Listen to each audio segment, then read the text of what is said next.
Grüezi wohl, meine Damen und Herren. Wir sind da Metal Servala, der neue Schweizer Metal-Podcast, der nicht eine Kopie ist von einem anderen Podcast. Meinen wir. Aber ja, ich bin der Ricky. Das ist der Bella, der Silvan Bella. Exakt. Wie willst du lieber jetzt haben? Nenn du mich, wie du willst. Das ist völlig okay.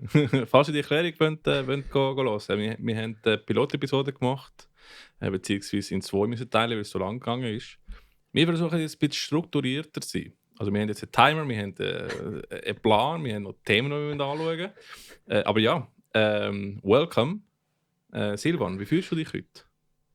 Ja, gut. Selber so? Ja, mir geht es eigentlich sehr gut. Ich habe ein Bier in der Hand, das ist ja wichtig. Und wir reden ja über Metal. Voll. Und wieso reden wir über Metal? Weil wir ja Metalheads sind. Beziehungsweise versuchen wir zu sein. Oder einfach Metal hören und vor allem als Metalheads gelabelt werden, weil ja, du hast ja einen Adidas-Trainingsanzug verschnitten mit japanischen Zahlen drauf. Ich versuche ein bisschen weniger nur schwarz anzuziehen. Ich habe gesehen, du machst genau das Gleiche. Same. Heute das erste Mal seit 15 Jahren nicht eine schwarze Hose an. Es ist weird, es fühlt sich komisch an. Aber es ist wie wenn jetzt eine Band, die ihr geil findet, etwas Neues rausbringt. Und es jetzt nicht gerade dein altes Album, probiert es doch, vielleicht ist es gleich geil. Yes. Okay, ja, das stimmt. Ja, probieren wir, versuchen wir nicht so wie irgendwie middle-aged, depressive Old Metalheads aussehen und versuchen ein bisschen hip auszusehen. Meine Freunde mir sagen mir auch, du siehst so aus, als ob du versuchen, jung auszusehen. Weißt? Das ist so, weil wir sind ja auch nicht mehr jung. Ja. Aber ey, kurz, bevor wir da wieder ausschweifen wie Sau, wie das in der letzten Pilotfolge schon passiert ist, wo wir nicht releasen jetzt als erste, weil ja, das wollen wir nicht hören. Aber ihr könnt es aber hören nachher. Wir tun es noch als Bonus, vielleicht aufladen. Können Sie sich kaufen auf Onlyfans.com. Auf einer russischen Torrent-Seite können Sie sich kaufen. Nein, jetzt kurz, Ricky. Du bist ja hauptsächlich ist falsch, aber du bist ja Gitarrist von Whiteout. Wolltest du mal schnell kurz erklären, wer du bist und was du so machst? Okay. Einfach, dass da die Leute nach 2,5 Minuten mal kurz mitbekommen, wer ihnen da voll quatscht. Machen wir eine kurze und knackige Introduction. Also mein Name ist Ricky, beziehungsweise Ricardo. Ich spiele, wie der Silvan gesagt hat, in der Metalcore-Band von Zürich, namens Whiteout. Obwohl weniger als die Hälfte von Zürich kommen. Wir spielen Metalcore. Ich bin ein halber Peruaner, halber Schweizer, der Schweizerdeutsch seit 10 Jahren redet. Also wenn ihr mal irgendwie merkt, so, was hat er dort gesagt oder wieso kennt ihr das Wort oder so nicht, da habt ihr es. Und wie es so eine Person macht, die Schweizerdeutsch nicht so gut reden kann, fange ich einen Schweizerdeutschen Podcast an. Super, ja, tipptopp. Das ist aber besser, wie wenn du nicht Englisch reden und dann einen englischen Podcast machst. Voll, das ist auch eine andere Option. Wir haben auch versucht, einen englischen Podcast zu machen mit der Band und es war auch ein bisschen cringe. Nein, das war geil. Und ja, aber ich bin Musiker. Ich tue auch Bands produzieren auf die Seite, wenn ich nicht am Studieren bin. Und das ist so kurz und bündig, was ich mache. Wenn ich bin, wer bist du? Ja, eben, ich bin der Silvan, oder die meisten Leute kennen mich als Bella. Ich bin Gitarrist bei Eversis, eine Nu-Metal-Band aus Winterthur. Ich würde jetzt nicht so weit gehen, um mich als Musiker zu bezeichnen, weil für das verstehe ich echt zu wenig von der Materie. Ich mache es einfach sehr gerne. Ich spiele auch Bass in einer Punkband, die heißt Matchbox Whispers. Und ja, das mit Eversis machen wir jetzt dann auch schon knapp 8 Jahre. Also wahrscheinlich haben die einen oder anderen uns auch schon live gesehen. Fix. Weil, ja, wir haben da schon ein paar Konzerte gespielt. Die sind eigentlich auch meistens recht gut besucht und es macht Spass. Und vor allem wichtig, jetzt kommt der Kicker. Ich kenne den Ricky, weil wir haben bei ihm unsere nicht erste EP, aber unsere erste Studio-EP aufgenommen. In die Good Old Corona Times. Yes. Und darum bin ich jetzt eigentlich, glaube ich, so ein bisschen da, weil wir sind uns dort ein bisschen näher gekommen. So, sehr nah. Fühlst mich, spürst mich, ist mit Räucherstäbchen und Kerzen drin. Ja, und er hat mir mal die Idee gepitcht, dass er die Idee hat, einen Podcast zu machen, wo wir hauptsächlich so ein bisschen Schweizer Metal-Szene oder generell so Metal, Punk, Rock, einfach alles, was uns gerade so ein bisschen über den Weg läuft, Metal. Thematisieren. Und ja, ich kann wieso fast nicht Nein sagen. weil ich hätte eh nicht Nein gesagt, sind wir ehrlich. Die Leute, die mich kennen, die wissen, dass das sowieso nicht wirklich auf dem Plan gestanden ist. Aber er hat das Gefühl gehabt, so, wenn er den huren Podcast macht, dann muss das mit mir sein. Und ich so, damn. Ja, aber geil, Silvan, machen wir. mach mir einen Gefallen und tu ins Mikrofon drehen und mich in die Augen schauen. Ah, yes, okay. Weil dann ist intim. Aber ich kann es eben nicht anlangen, weil sonst Langs Haar ist ja gleich. hören jetzt da alle. Ja, gehört. Okay, das ist real. Das Hey? ist ASMR, Alter.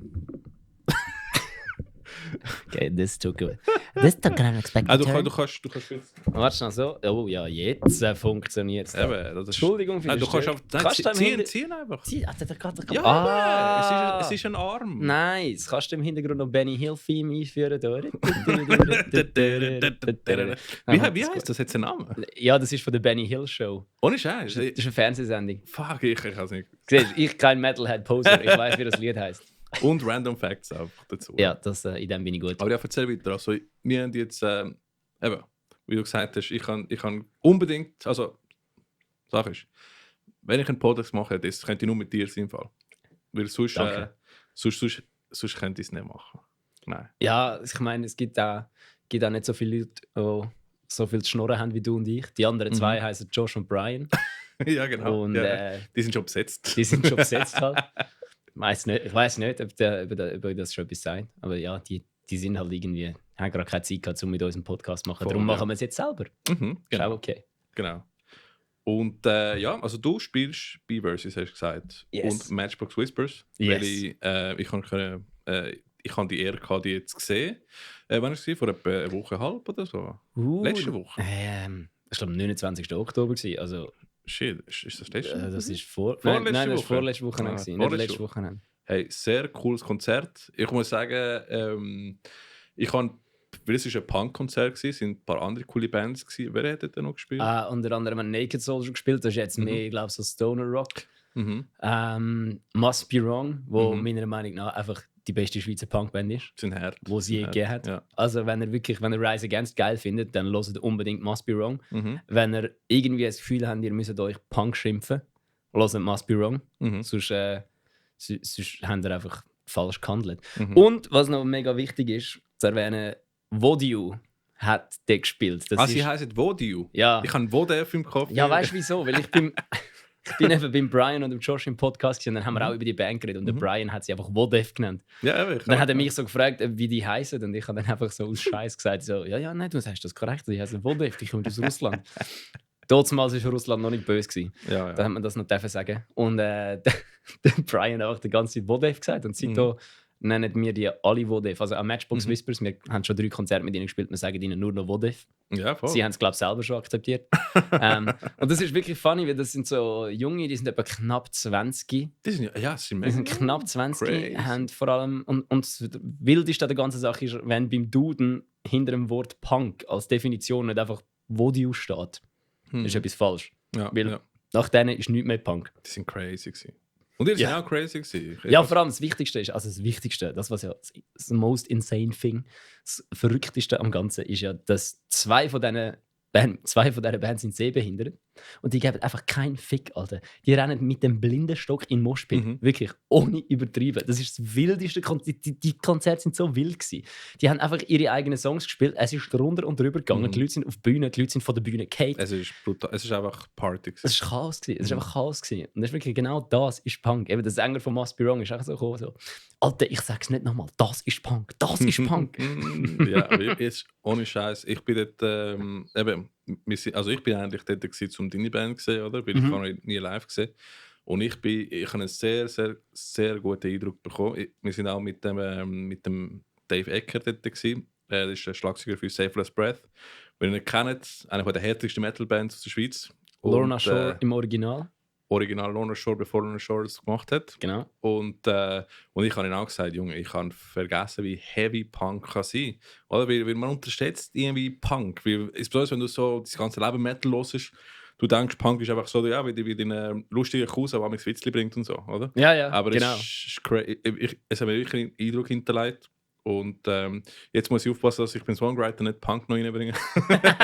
Nein, Alter, ich finde, das solltest du machen. Ja. Weil das Ding ist wirklich, ich sage jetzt das Zitat nicht, das ich im Josh und dem Brian im Podcast gesagt habe. weil sonst könnt ihr den jetzt ja nicht hören. Mhm. Von dem her, ich bin dort schon gewesen, könnt euch die Folge hören und dort haben wir gute, was ist es, dort habe ich eine gute Analogie gebracht zum Thema Punk. Voll. Ja, wenn ihr das nicht kennt, eben, wer blastet was, ist ein Podcast vom Josh und Brian. Die haben uns haben's eigentlich auch inspiriert, um den Podcast zu machen. Weil wir beide eben Gäste bei denen waren und wir haben so lustige Zeit gefunden, das wollen wir auch selber machen. Oder? Und so, das hat wirklich dazu geführt. Also, gehen Sie checken, ist wirklich sehr cool. Und gehen gerade unsere Episode hören. Ich meine, da erzählen wir auch ein bisschen Hintergeschichte von uns, uns junge Burschen da. Und, aber ja, eben, sehr cooles Konzert gewesen. Sehr Spoiler geil. Alert schnell zu diesem Podcast. Ich glaube, der Ricky hat insgesamt die längste Zeit bei diesem Podcast verbracht auf Band. Ich glaube, das von der Sveti ist nicht länger gewesen, oder? Nein, aber sie haben trotzdem 2 Episoden gemacht mit Sveti. Genau, sie haben trotzdem 2 gemacht, aber deine sind in der Gesamtlänge länger gewesen und Ja. ich habe die längste Episode. Ja, du hast versucht länger zu machen, aber es Genau, ich habe gedacht, so, der Ricky, den schaffe ich. Aber ja, sie haben mich dann abgewürgt. Nach, den Hardcut müssen nach machen. 1,5 Stunden hat es geheißen, so, jetzt verpiss die Alter. Ja, also ich unterschätze auch. Ich meine, es wird immer cringe und ich meine, es wird einfach so die awkward silences geben und so Zeugs, aber wir haben einfach geschnurrt, wie blöd und einfach gelacht und so. Und wir haben auch gemerkt, eben, also für die es nicht wissen, wir haben eine Pilot-Episode gemacht, um das auszuprobieren. Es hat richtig ausgeartet und wir sind, glaube ich, 2,5 Stunden am Aufnehmen gewesen und wir müssen in 2 teilen. Kommt vielleicht irgendwann als Bonus-Episode raus, Hey. aber das müssen wir noch sehen. Wir können 2 Bonus-Episoden machen. Ja, Wenn wir 100 Instagram oder 100 Followers auf Spotify haben. ja, voll. Ja, Jawohl. Spotify oder Instagram. Sehen Sie das in Spotify, glaube ich, aber nicht? Kann man auf Spotify folgen? Ja, aber ich glaube, Sie sehen es eben nicht. Ja, Weil- aber solange wir es sehen, ist ja gut. Okay, 100 Followers in Spotify oder Instagram. Der erste, wo Einfach das dort, was fragt, es zuerst 100 Followers gibt. 100 Followers und dann tun wir die beide Bonus-Pilot-Episoden releasen. Und ja, das machen wir. Machen wir sicher. Voran können Sie auf dem Ricky seinem OnlyFans-Profil kaufen. ja, in dem Pilot haben wir auch geredet, ob wir eventuell einen OnlyFans aufmachen, einfach nur für den Podcast. Das wäre der Shit. So. Das Was wär- haben wir gesagt? Wenn wir einen Servela einfach in so eine Ja, Alufolie einwickeln und dann ist der Metal-Servela und dann lassen wir ihn einfach so einen komischen Öl genau. Ja, irgendwie so aufstellen und machen Fotos damit. Einfach Servo in komischen Ort, wo nicht der Servo höchst erwarten. Ja, genau. Ja, voll. Aber ja, eben, wir haben den Namen Metal Server. Ist einfach eben Schweizer Metal Podcast schlussendlich. Und ja, Metal ist das Ziel, wir wollen darüber reden. Aber auch, natürlich, wir können auch Games reinbringen, Film, lustige Sachen aus den News Genau. oder was auch immer. Wir können auch über andere Sachen reden wie nur Metal. Wir können auch über Speed Metal, Death Metal, Trap Metal, Voll. Gore Metal, Grind Metal. Deathcore, Metalcore, Post-Hardcore, Post-Grunge, Grunge. Nein, komm, das ziehen wir jetzt nicht durch. Nein, Das wäre jetzt Voll. Post-Grunge, du. Post-Grunge. Stained. Ich liebe Stained. Geil. Darf ich schnell etwas loswerden zum Thema Post, Aha. wo mich immer ein bisschen Malone? nervt? Nein, aber es kommen doch immer alle mit diesen Post-Hardcore-Bands. Ich komme nicht mehr draus, was Und das Ding ist, wenn du weißt, was Post-Rock ist, wenn du mal Post-Rock gelost hast und nachher dich quasi an Post-Hardcore angehst, denkst du einfach so, Brosef, this is Melodic Hardcore. Eben, Weil viele Post-Bands, so Post-Hardcore, Post-Metal, Post-irgendetwas, das sind gar keine Post-Bands, das sind einfach Melodic-Bands. Weil Post ist ja das Komische mit dem dröhnenden Gitarrensounds Ja, und einfach eben. so lange Intros und allem Scheiß. es ist einfach Prog. Es ist einfach, sie machen etwas Proggier. That's it. Ja, oder so. Eben, Oder heavier, oder Eben, und heavier. bei Hardcore ist es einfach, sie haben Melodien im Gesang. Ja, ich komme nicht raus. Und die meisten Post-Hardcore-Bands sind keine Post-Hardcore-Bands, sondern Gibt's- Melodic-Hardcore-Bands. Gibt es Post-Metalcore? Ja, gibt's ganz sicher. Es gibt fix alles Post. 100 Bro. Es gibt Metalcore, gibt's sowieso. Es ist wie Aber Pizzas. ich- Du kannst ich- alles haben. Aber ich sag dir, es wird im Fall irgendwann der Genre kommen, Pre-Metalcore. Quasi wirklich Metalcore von 2003 oder so, weißt Du meinst, wenn es tönt wie, shit, wie heißt Dying Wish ist so ein gutes Beispiel. Du hast mir Dying Wish Ja. letzte Woche, nein, vor Ja, 2 Wochen Mann. gezeigt. Und eben, das hört ihr vielleicht irgendwann in An der euch. Pilot-Episode. Ich habe ihn nicht gekannt. Und ich war sehr positiv beeindruckt gewesen. Also, ich bin nur das am Hören gewesen die ganze Zeit. Richtig hart, richtig gut. Und jeder so ein crunchy, raw, Ja, so richtig Oldschool-Metalcore. Pre-Metalcore Sound. Pre-Metalcore. Das ist, eben, weil ich meine, Metalcore hat mittlerweile schon 20 Jahre leben oder vielleicht ein bisschen länger. Aber irgendwann willst du auch nachher noch Pre-Bands haben, die sagen so, ja, wir machen nur 90er Florida Death Metal, oder? Und so. Ja, Jetzt Mann. nennen wir es Pre-Death Metal statt Post und den ganzen Scheiß. Aber ja, eben, Dying Wish, sehr coole Band, könnt ihr hören. Ich bin nur die eine Album am hören, das sie rausgebracht haben. Crazy gut. Genau. Du meinst natürlich nicht alle Bands wieder wie Earth Crisis und so. Ja, irgendwann schon. Boah. Ja, aber wahrscheinlich, wenn sie so New York Hardcore-Bands sehen, also ich bin sicher, die jüngeren Leute nennen es wahrscheinlich so, ja, das ist so Classic. Classic Hardcore, sick of it all. Ja, Mann. Voll, es ist so wie, eben, ich sage jetzt so Metallica, so ist auch so Classic Rock oder Classic Metal. So Ja, Zeugs. gut. Ich überlege immer noch, wenn ich Classic mit irgendwas oder Heavy Metal oder so Ozzy Osbourne und aber so wegen Black Sabbath und so Scheiß, ist für mich noch Classic, sowas wie die 70er oder so rausgekommen ist, was mittlerweile schon Ja, 50 Mann. Jahre her war. Fucking Black Sabbath. Ich bin so froh, dass ich Black Sabbath mal noch live gesehen habe in meinem Leben. Da habe ich es zwar noch nicht so geschätzt, wie ich jetzt Black Sabbath schätze. Also wenn ich sie jetzt nochmal live sehe, wäre das eine ganz andere Experience für mich. Wann hast du live Ich rede wie ein Hipster. Ich glaube an meinem... Ich habe die gesehen, bevor die cool waren. Ja, ich habe sie gesehen, bevor sie cool waren. Meinen 20. Geburtstag war das gewesen. Also vor 8 Jahren. Oh, schön. God fucking damn it. Silence. Oh, shit. Ist jetzt ASMR für Punks? ASMR für Punks, Motherfucker. Ja, und vor allem eben, Punk ist viel mehr wie besoffen unter der Brücke hocken. Ja, schon. Ich meine, wenn du überlegst, Thrash Metal ist ja aus Punk. Ja. Aus Punk und Metal kommt. Ja, Mann. Thrash Metal, Hardcore, alles da. Ich meine, ich habe letztes Mal irgendjemand gehört, was das Gefühl hat, so, man, Hardcore sucks, aber er ist so der böseste Metalcore-Fan. Und ich so gedacht, so, Know your roots, so bitch. Porco Dio, Alter. Ja, eben. Aber das passiert oft, wenn Leute einfach vergessen, woher die Sachen kommen. Also ich meine, es gibt eine gewisse Legacy. Wie sagst du auf Deutsch? Ich habe 7,5 Jahre in einer Firma geschafft, die nur Englisch redet.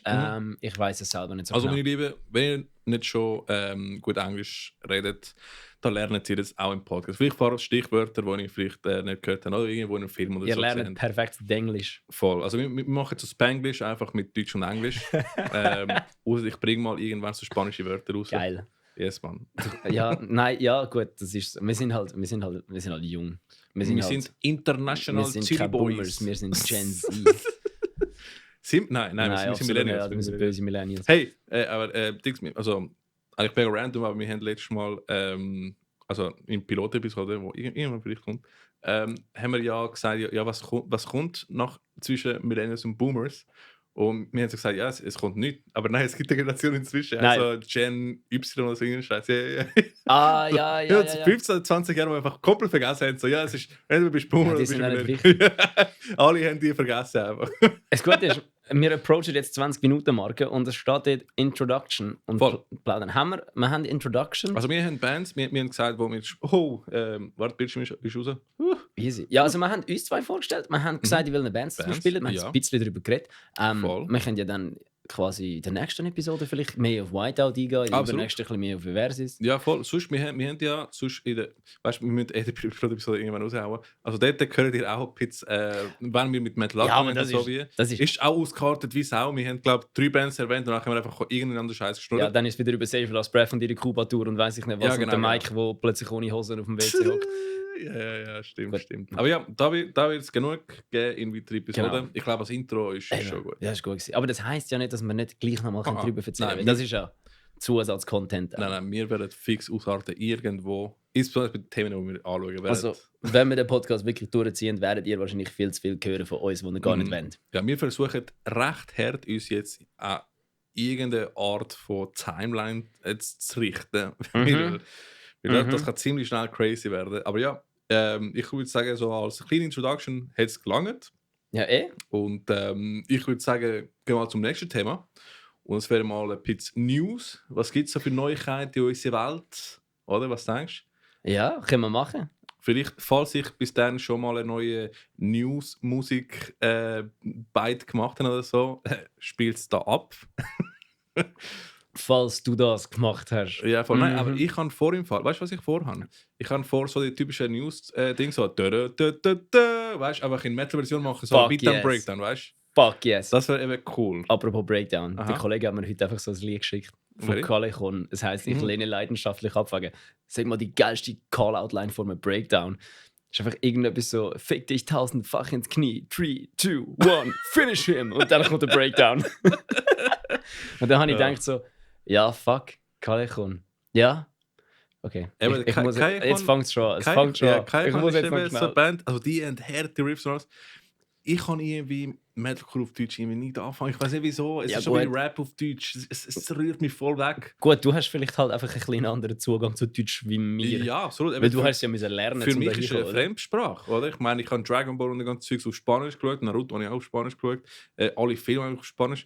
Und deshalb eben, einmal sagst du so, ja, weißt du noch von dem YouTuber oder der, Ja, genau, ja. oder der Kindheits-Cartoon oder so ein Scheiß von Deutschland? Und ich so, keine Ahnung. Obwohl, die 3 Fragezeichen, die kenne ich. Geil. Voll. Die habe ich zum Teil braucht zum Deutsch lernen als Kind. Sick. Als Teenager eigentlich. Sick. Ja, das ist, wir haben ja letztes herausgefunden, für alle, die im Jahr 2007 in der Primarschule waren oder aus der Primarschule rausgekommen sind. Cold Mirror. Cuddy. Harry Potter und ein Stein. Es hat anscheinend so etwas gegeben in Spanien zur gleichen nicht Zeit. in Spanien, der ist ein Uruguayer, der in Miami wohnt. Aber ja, nicht Spanien, sorry. Weißt du was? Er hat 2005 angefangen und er hat nachher. Die anderen eben auch. Ja, eben, um die Ja, Zeit, dort, wo geil. YouTubers noch keine Kohle gemacht haben, El Bananero. Dort, wo YouTube noch real war. Dort, wo es noch Punk war. Absolut, ja. Anarchie. Das ist crazy. Eben, Harry Sucio Potter ist von El Bananero. Richtig cool. Wenn du Spanisch redest, kennst du ihn 100%. Und ja, das ist ein Held von mir. Heute bin ich einen Podcast mit ihm am Hören gewesen, weil ich gemacht habe bei einem Dude auf Spanisch, der einfach den Joe Rogan Podcast einfach nachgemacht hat. Ja, so lustig. Ja. Aber eben, News, wir haben gesagt, News. Und jetzt, wenn wir das haben, jetzt kommt Newsmusik. 3, 2, 1. Und wir sind da. Bei den News. Also ich weiß nicht, ob ich bis morgen schon mal die Newsmusik kann, aber sonst gehört einfach so eine richtig lustige Awkward Silence da drin. Ja, hoffentlich auch. Ich muss mal schnell etwas aufschreiben, das wir nachher nochmal ansprechen. Okay. Weil jetzt sind wir seriös und wir haben die News. Voll, genau. Also wir haben die News. Willkommen zu Metal Servola News. Die Metal News, die du heute brauchst. Irgendetwas. Also, der Podcast ist vor 2 Wochen rausgekommen. Ich habe das vor 13 Tagen schon auf Instagram gelesen. Voll. Der Corey Taylor hat schon 8-mal seine Meinung dazu gesagt. Ja, voll. Ja, der Corey Taylor hat mit jedem Beef, oder? Er hat nicht Beef mit jedem. Er ist einfach immer seine Schnorren am Reinheben. Und in jedem Metal-Dokumentarserie oder Film. Ja, egal was. Irgendwo im... Bist so ein Film über Nordic Death Metal oder Nordic Black Metal am schauen und plötzlich kommt der Corey Taylor, ja, das habe ich auch gelesen, als ich 13 war. Ja, einfach wirklich so egal was. Es gibt doch Everyone and their Grandmother ist doch das auf Englisch. Ja. Irgendwie so. Jeder und seine Großmutter. Ja, genau, jeder und seine Großmutter. Und irgendwo habe ich auf Twitter mal gelesen, so Corey Taylor's already tweeted about it. Ja, und jeder und seine Großmutter haben auch einen Podcast angefangen. Also. Jetzt ist die Frage, hat der Corey Taylor einen Podcast? Ich glaube aber nicht. Aber der Gitarrist von Avenged Sevenfold hat einen Podcast. The Sinister Gates? Nein, nicht der andere. Der Johnny irgendetwas. Der Sinister Gates ist so lustig, weil der hat aufgehört Drogen und Saufen und seitdem sieht er viel gefürchiger aus wie voran. Er sieht so wach und lebendig aus und das macht ihn einfach, das ist weird. Nein, aber Dings habe ich dir auch geschickt. Garza Podcast, der Gitarrist von Suicide Silence, hat auch einen Podcast. Ja. Richtig geil. Und er hat mit Dying Wish dort, er hat Alpha Wolf gehabt. Richtig cool im Fall. Jetzt bin ich den Herd am Hören. Der Dino Casares war dort auch gewesen, für 2 Episoden. Eben auch so 2,5 Stunden einfach am Reden über Brucherien und über Fear Factory und so. Richtig geil. Aber ja, und eben Hatebreed, kann man nicht vergessen, der Dings. Wie heißt der noch? Joey Justa. The Justa Show. Boah, der Hatebreed. So eine Band, die einfach so 100 Flash, wie haben es genannt? Beefcakes im Publikum stehen. Und die applaudieren, die klatschen ganz wild. Normalerweise klatschst du doch einfach so deine Handfläche. Aha. So Handfläche auf Handfläche.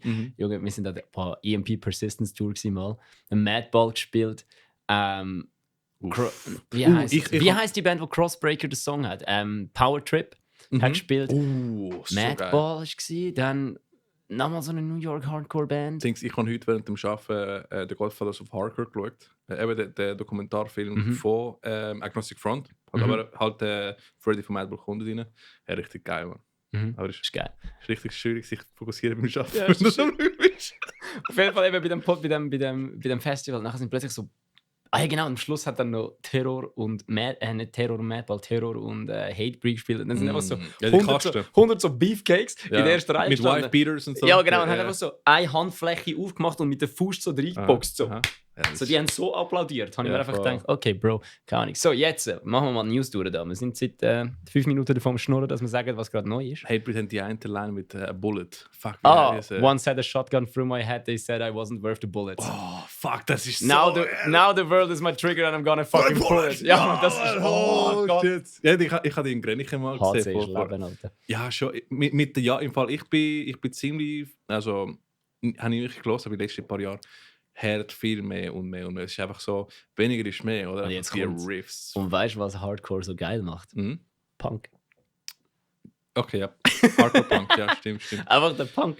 Du, es ist alles gemischt und alles Ja. Influenced von alles. Aber ja, News. Wir haben gesagt, wir machen jetzt News. Mit was wollen wir anfangen? Wir haben da 4 Themen aufgeschrieben. Übrigens. Okay, Alle- zuerst für die Techies. Also für die Gitarre spielen und Für die Nerds. für die Nerds eigentlich. Ist mega random eigentlich, weil Das wahrscheinlich... ist brutal random. Ist wirklich keine Sau. Aber ich spiele Line 6 Pod Go live, weil es einfach klein und praktisch. Und Silvan spielt bei Line 6. Hast du einen Helix? oder? Ajax Stomp. Also Ajax Stomp? Kleine Helix. Wir sind Das sind die Brüder, ja. Ricky und ich sind Paddleboard Gang. Ja, voll. Wir Ist einfach- sind the too old to carry a fucking amp gang. Ja, genau. Wir und eben, wir wollen auch mit dem Zug können ins Konzert kommen, Genau. mit der Gitarre und einfach ein Pedal. Und eben Line 6 haben ein neues Update rausgebracht, ein 3.5 Update. Und anscheinend sind da neue Das ist Cabs. Helix. die cool Es sind eben nicht neue Cabs. Es ist so, ich habe mein Helix, ich habe so ein bisschen einen Tag damit verbracht und dachte, geil, ich mache jetzt einen geileren Sound, als ich mit dem ich kann recorden und ins Studio. Mhm. Habe einen geilen Sound gemacht. Am Abend kommt so, ey bruh, Helix geht ein Update. Und ich so, okay. Sind wahrscheinlich nur so, ja, sind zwischen so 2-3 Effekte, ein Amp mehr, irgendetwas. Mhm. Nachher mache ich das Update, mache das Helix auf und dann steht so, hey, everything's brand new. So, sie haben das komplette scheiß Helix neu programmiert. Also, sie haben jetzt die Cabs, also die Lautsprecherboxen, die Simulatoren sind jetzt neu, komplett. Sie brauchen etwa 80% weniger Speicherplatz wie voran. Ja, geil. Tönen viel besser. Sie tönen jetzt wirklich fast so, also sie tönen jetzt genauso, wie wenn irgendwie Impulse Aber Responses ich in brauche Impulse Response, deshalb ich bin mal gespannt, mal die abchecken. Jetzt brauchst du nicht, weil dann hast du, wenn du programmierst, kannst du auch am PC, dann hast du wirklich so ein Foto von der Box und ein Mikrofon vorne Aber du dran. kannst bewegen und so. Ja, du kannst hinten, Ja. führen, links, rechts aufschieben. Es ist wirklich, es ist der absolute Hammer. Es ist cool. Sonntag rausgekommen und will ich die ganze Zeit sagen, ich habe voll vergessen zu sagen, dass ich für rocknews.ch schreibe. Ah, stimmt. Anyway, da kommen wir später noch dazu. Sagen wir nochmal, rocknews.ch. Rocknews.ch Auf jeden Die Fall. News für dich. Ich bin die letzte Woche bei 3 Konzerten, wo ich Reviews schreiben musste. Darum habe ich noch keine Zeit gehabt, um das herauszufinden. Sag mal, was für Konzerte es gibt. Aber machen wir nachher. Das ist ja, wir haben ja aber nachher das sind die noch. Konzerte, wo... Nein, du hast Reviews gemacht für Konzerte, die gewesen sind. Ja, genau. Wir tun nachher ein paar Konzerte, die jetzt kommen. Ja, aber dann haben wir ja hoffentlich noch irgendwie 4 Stunden Zeit, wo wir können Das ist über ein das schnurren, was wir guter letzte Punkt. Woche gemacht haben. Okay. Geil. Und nachher... Okay, wo bin ich hängen geblieben?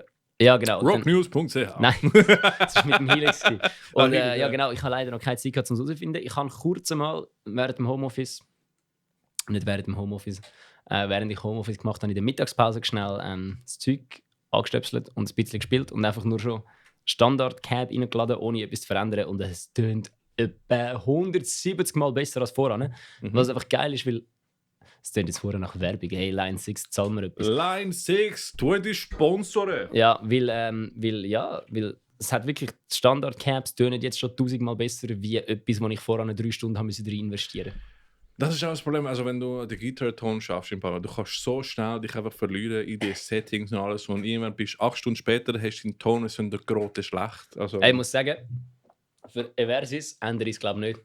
Weil der Timo und ich haben einen Gitarrensound, also er hat einen Bass-Sound, ich habe einen Gitarrensound, er spielt auch über das Pedal.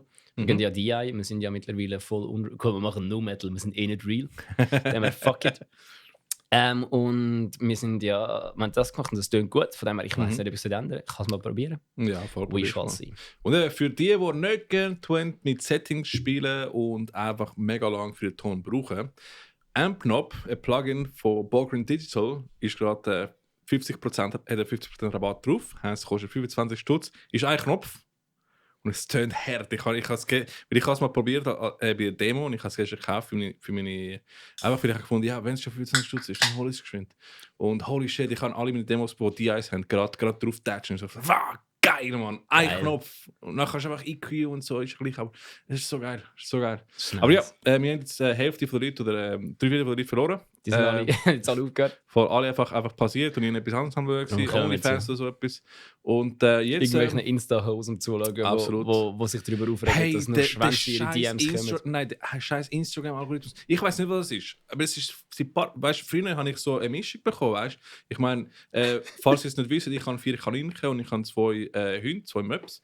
Und ich schaue meistens so Videos von Kaninchen oder von Möps und nicht die Möps, die anderen Möps. Und, die anderen Möps schaust du auch halt einfach nicht auf Instagram. Oder Gitarre. Und weißt du, der Algorithmus hat mir auch so ein paar Sachen gezeigt, die mit dem Sinn machen oder eine Beziehung haben. Jetzt bekomme ich nur Titel und Arsch halten und wirklich so à la, hey, what the fuck? Und es ist einfach alles auch nicht lustig. Es ist alles lustig. genau das Gleiche. Es ist ein Video, wo ein Dude sich selber filmt, in einer schlecht beleuchteten Halle, wo einfach ein Witz drüber geschrieben ist. Und der Witz ist in 99% der Fälle schlecht. Ich habe meinen Instagram-Algorithmus nämlich auch so gehabt, dass ich Downhill-Mountainbike-Crashes hatte. Blaue Stuffies, also Staffordshire Terriers. Hä? Was ist das? Blue Stuffies. Blue Stuffies? Ich zeig's dir nachher, sind Okay. herzig. Fucking cute. Und was habe ich noch gehabt? Ja, Mountainbikes, Stuffies und ja, Snowboard-Clips, genau, das habe ich gehabt. Sonst nix. Jetzt sind es irgendwelche... Titties. Nein, nicht einmal Titties, es sind einfach irgendwelche Weiber, die aussehen, als wären es 12, die so tun, als wären sie mental komplett hängen geblieben. Okay, der Algorithmus ist schlimmer als mir. Aber einfach so tun, aber einfach so dann dort hocken und dann so Videos machen wie «Oh mein Gott, ein Dude hat mir geschrieben, ich soll das Video machen.» Und dann steht sie einfach dort, schaut die Kamera an und sagt so «It's all going to be fine.» Okay, das ist dann noch TikTok. «It's all going to be fine.» Aber ja, «It's Instagram all wird going nach to be TikTok. fine.» Und ich denke mir nur so Äh, «Wieso hat das 800'000 Ja. Aufrufe?» kann man nicht. Und dafür, die bekommen den ganzen Traffic und alle die lokalen Hardcore-Bands bekommen nachher keinen Traffic. Das ist aber blöd. Aber ja, wir sind nicht... Also bei lokale Hardcore-Band auf Instagram wäre. Aber Schicken dir das Zeug alle per SMS. sie haben Kassetten, die sie per Post schicken. Telegram. Ich wollte unbedingt jemand mal eine Split-Kassette oder so machen. Das ist schon geil. Ich kenne eine Band, die dabei wäre, Ricky. Yes, let's do it. Machen wir. Ja, aber ja, wir haben News sagen. Also eben, technische News sind vorbei. Also wir haben über Line 6 geredet. Wir haben noch auch. eine technische News haben wir noch. Also ist technisch. Ist eher eine Weak News. Okay, also, aber den gehen wir am Schluss an. Wenn man dort... okay, also... Nein, egal, fuck it. Nein, den gehen wir am Schluss an. Das ist so richtig ridiculous. Das können wir am Schluss sagen. Ja, okay, ist ridiculous. Und dann können wir weiter zum nächsten. Okay. Also, sonst... Ja, das ist auch zu spezifisch. Egal. Also, falls ihr nicht kennt, falls ihr Doom gespielt habt, im 2016 ist glaube ich rausgekommen, ihr habt gemerkt, dass es richtig geile Metal-Musik hatte. So richtig geil. Musik, wo nachher im Fall, also das war der Mick Gordon, der ist Komponist und richtig krasser Komponist und Producer.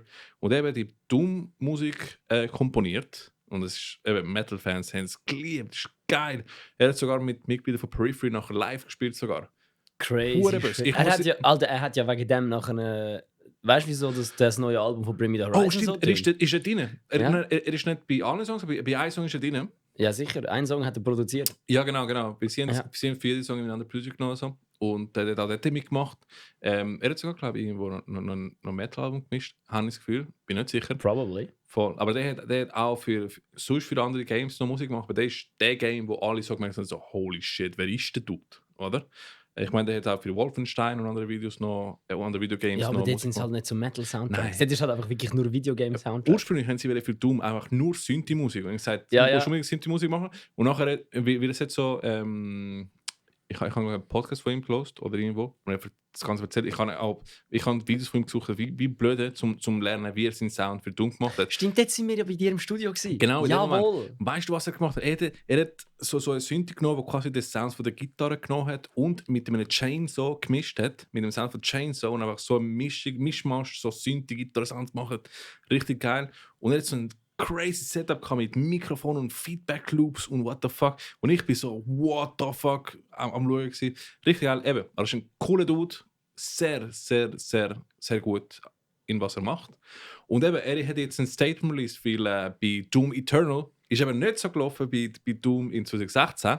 Nämlich, Musik ist, hat leider nicht so qualitativ hoch getönt. Das ist ich würde sagen, ein bisschen groß schlecht gewesen. Es hat sehr hohe Erwartungen gehabt, weil es halt im letzten Release so geil war.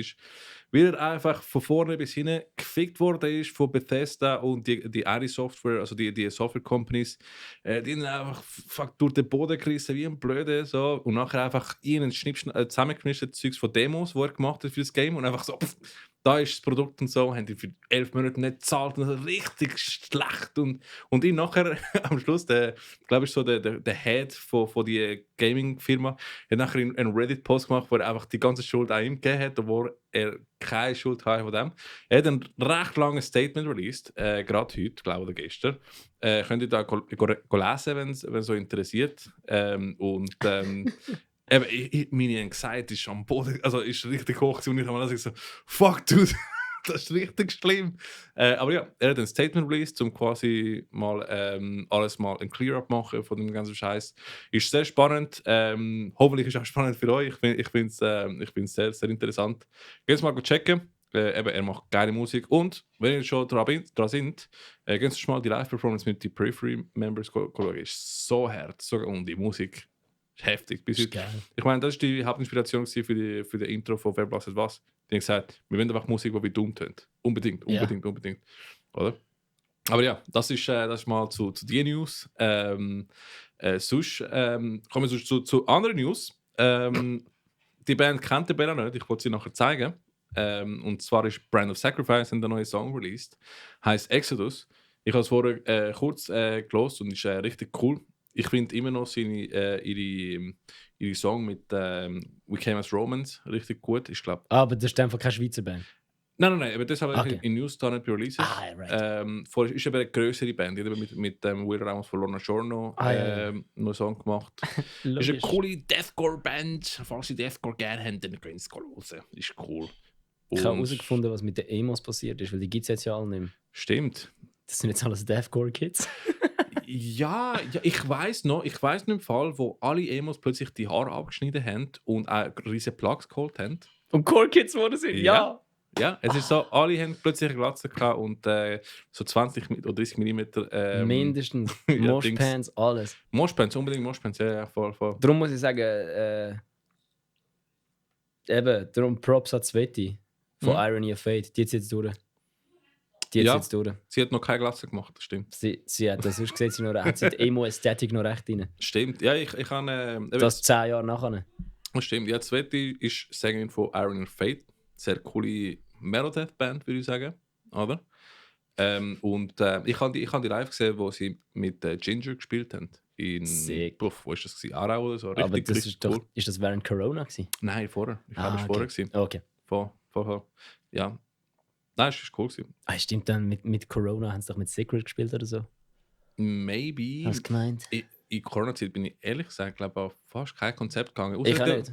Oder da, wo wir zusammen gespielt haben, im Champions of Kamigawa mit Save Last Breath, Eversis. Das ist am Schluss. Das ist gesehen, hat Corona sich schon wieder fast auf. Dort haben wir... Nein, das haben wir gemeint, aber nachher ist alles wieder zugegangen. Ist September 2021. Stimmt! Eben! Ja, aber es ist, jetzt bevor irgendjemand kommt, es war ein legales Konzert.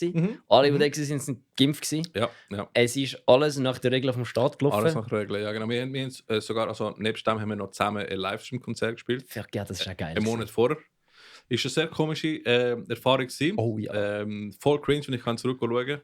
Weil, ja, es ist schon weird. Es ist weird. Vor allem, es tönt ja schon gut, aber irgendwie, du kannst so denken, die Halle war leer, weißt du? Ich meine, es ist... Also zum Spielen ist es saumässig. Es ist sau komisch, weil du musst so abgehen, als ob die ganzen Leute da wären, aber es ist niemand. Und eine besoffene Frau, die einfach sich reingeschlüchtet hat und einfach so... Ja, stimmt! Ja! So, das ist fucking funny gewesen. Wer bist du? Weil jetzt müssen wir hören, jetzt fängt es schon an wieder. Jetzt fängt es schon wieder an. Ja, ich hab's vergessen! Ist scheiß auf... Ja gut, wir haben eh nicht... Das sind News gewesen. Egal. Was wirklich lustig war an dieser ganzen Sache, ist, wir haben das Konzert gespielt. Und dann haben wir... Aussen dran ist ein Rap-Battle-Contest. Fucking funny. Weil dann sind einfach so ein paar so... Ja... 25- bis 40-Jährige, die hure hässlich waren, weil sie draussen im Regen haben müssen ein Festival machen, während drinnen einfach so 2 dumme Metal-Bands am Meisen waren. Die sind richtig hässlich. Aber nein, das Beste vor allem war, es war nicht nur ein Rap-Battle, Es war ein A Cappella Rap Battle. Ja, Mann. Während wir ein Metal Livestream-Konzert gespielt haben, volle Lautstärke. Das müssen wir wissen, wir haben volle Lautstärke gespielt. Und die anderen versuchen da draußen ein Rap Battle zu machen. Es ist sowas von einer Comedy-Show. Es war fucking funny. Voll. Wenn du gehst rauchen, siehst du einfach die Cappella-Dudes am Rappen und es ist einfach so. Und sich irgendwie am Dissen. Aber es ist eigentlich, einer hat es gehabt, der verdammt geil war. Es ist cool, aber ohne Beat ist einfach cool. Ja. Also ohne Beat und neben einem Metal-Konzert, es ist einfach nicht passt. Aber ich habe es lustig gefunden, ist cool. Zum Glück haben wir uns nicht prügelt oder so. Nein, ja, logisch. Wir haben das Gefühl gehabt, okay, es könnte passieren, dass sie reinkommen und sagen so, sie haben so, glaube ich, gesagt, wir müssen leisiger machen oder so einen Scheiß. Irgendetwas war. Die einen sind verdammt hässlich. Und dann ist ein Chick hat sich einfach zu uns reingeschlichen, weil sie unseren Anlass geiler gefunden hat, wie der von wo sie mit ihrem Dude hat müssen schauen. Ja, und es war einfach eine leere Halle mit den anderen Bands und einfach eine bisschen besoffene Frau, die geschaut so lustig. Ja, ist lustig. Das ist so lustig. Ja, aber ja, wir haben ein Livestream-Konzert gespielt. Eben der einzige Konzert, den wir in Corona-Zeit gespielt haben, sehr cool gewesen. Nachher haben sich halt wieder alles zugemacht und es ist, glaube ich, nicht passiert bis halt das Jahr. Ja, wir haben einmal eins gespielt im Dings. In Neffels, in Glarus. Völlig random gewesen. Wirklich? Dann haben wir gedacht, da kommen so 800 Leute, bis der Veranstalter dann so das Gefühl hat, also, ja, das Problem ist halt, man muss geimpft sein, um da reinzukommen. Und wir so,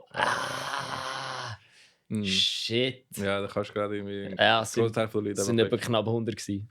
Immerhin knapp 100. Mit wem hast du gespielt? Mit irgendwelchen Bands. Weil das ist so... Dort hat unsere Fotografin Lexi hat einfach so am Mittwoch geschrieben, so hey, die suchen Bands. Und ich habe so aus Scheiß der Bank geschrieben, wenn wir uns bewerben für den Freitagabend. Und irgendwie, normalerweise passiert das nie. Ja. Der Domi schafft in der Pflege, der Schlagzeuger, der Timo, der Bassist, ist Veranstaltungstechniker. Also das heisst, sie sind immer irgendwo. Also wir müssen wirklich so 3 Jahre im Voraus planen. Und dann schreiben die einfach also, ja, fix, Alter, schreib. Wir haben Zeit. Dann habe ich denen geschrieben und dann kommt so zurück, hey, yo, wir haben euch, ist cool, mega cool, danke vielmals, dass ihr euch geschrieben habt, aber wir haben euch ein Video gesehen, das Monster-Musikvideo, das du produziert hast, also wo du die Musik dazu produziert hast. Und nachher so, ja, wir wissen jetzt nicht, ich glaube, ihr seid ein bisschen zu professionell für uns. Und ich hocke hinter meinem Handy so, Homeboy, was? So, weißt du, wir können dir nur so 250 Stutz Gage geben. Und ich so, Homeboy, was? 250 Stutz Gage? We're fucking in, man, yes! Wie viele Jahre haben wir für kein Geld einfach gespielt? Ey, wie viele Jahre spielen wir jetzt noch für kein Geld? Fuck it. So, ja, man, alles in. Und dann sind wir dort hier und es war verdammt funny gewesen. Also wirklich. Dann haben sie irgendwann gesagt, die Arschlöcher dort, haben sie angefangen, ein Saufspiel machen wegen mir. Saufspiel? Ja, wie ich immer Anyway gesagt habe. Und dann habe ich gesagt, jedes Mal, wenn ich Anyway gesagt habe, haben sie dir ein Bier gegessen und ein neues geholt.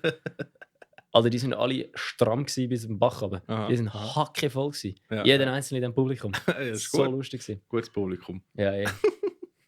Fuck it. Aber ja. Du, komm. Ja, das ist mal News gewesen, Ladies and Gents. News. Ich würde sagen, wir zum... Also schmeißen wir wieder über das dumme Segment. Ja, das ist einfach schnurren, aber das ist ja gut so. Und zwar, wir wollen mal ein bisschen Musikreleases auch vorstellen, sei es von lokalen Bands oder auch grössere. Ich habe gefunden, ich tue grössere Bands einfach bei den News rein, weil da können wir ein bisschen mehr Fokus auf lokale oder Bands aus der Region mal zeigen. Übrigens, aus der Region, wir machen eine Spotify-Playlist von uns, die heisst Metal Servala aus der Region. Wir werden mal coole Local oder halt Bands von der Umgebung mal rein tun, die wir gerne hören, die wir cool finden. Das findet ihr nachher auf Spotify. Wir werden es auch überall verlinken. Linktree, YouTube, überall. Der Podcast kommt nachher in Spotify raus und wir tun es auch in YouTube reinhauen. Und einfach, dass ihr wisst, wir machen die Playlist und vielleicht machen wir auch noch eine andere Playlist mit einfach Songs, die im Podcast mal vorkommen. Wir wissen noch nicht, wie wir das benennen sollten. Irgendetwas haben wir gesagt, aber wenn ich es weiss, tue ich es euch sagen. Hey, ihr findet es in meinem Instagram sonst. Ich wollte jetzt gerade einen dummen Witz machen, wo du gesagt hast, von wegen, ja, und falls ihr irgendeine Band kennt, schickt uns. Ich habe gerade so etwas sagen wie so, ja, keine Angst, wir kennen, nein. Alter, es gibt gar keine so, mal, jetzt ist es mir gerade in den Sinn gekommen. Kannst du das nochmal schnell sagen? Ich komme dann gerade rein. Sagst du auch nochmal, wir machen eine Playlist, falls ihr Schweizer Bands kennt, wo man könnte... Ja, sag's doch. Nein, du musst das, weißt du, dass wir es durchspielen können, musst du schnell das sagen, dass ich dann den Witz bringen kann, weil sonst ist es nicht lustig. Okay. Also, es ist sowieso nicht mehr lustig, also aber wir machen es jetzt. Wir machen jetzt so, als ob ich... als ob ich es editieren würde, aber ich will es nicht editieren. Also, wir haben eine Playlist, wo eben Bands aus der Region zeigen. Und ja, falls ihr eine coole Band aus der Region auch kennt und würdet gerne in der Playlist sehen, schickt mal ein Mail an metal.cerebral@outlook.com. Und ja, wir kennen Paleface. Ja, wir kennen alle Paleface. Ich habe so lange, ich habe gewusst, es gibt so, ich habe mich so hure lang müssen an die Scheiß. So, hey, sorry, weißt, vor allem weißt, es ist ja 3-mal peinlich wegen dem Yannick. Wir kennen ja beide den Yannick. Ja. Ich kenne den Yannick, das ist ein mega geiler Sieg und ich verhänge jetzt gerade einfach so. Ich habe das Setup machen, ich höre dich, komme so mit jawohl und dann, wo du gesagt hast, so fuck, ich habe den Namen von der Band vergessen. Oh ja, das passiert mir oft und es sind im Fall zum Teil Bands oder Sachen, wo du jeden Tag darüber denkst oder mal los ist oder so und einfach vergisst in dem Moment. Apropos Paleface. Nick Nocturnal hat ja seine Awardshow gemacht. Sind sie drin? Paleface ist Zweiter geworden. Bei der Breakthrough Artist of the Year. Wer war der Erste gewesen? Ja, irgend so eine alte Scheiße. Irgend so eine Band von 50-Jährigen. Okay. Also, keine Ahnung, wie es heisst. Orbit Culture. Nein, Orbit. Boah, Junge.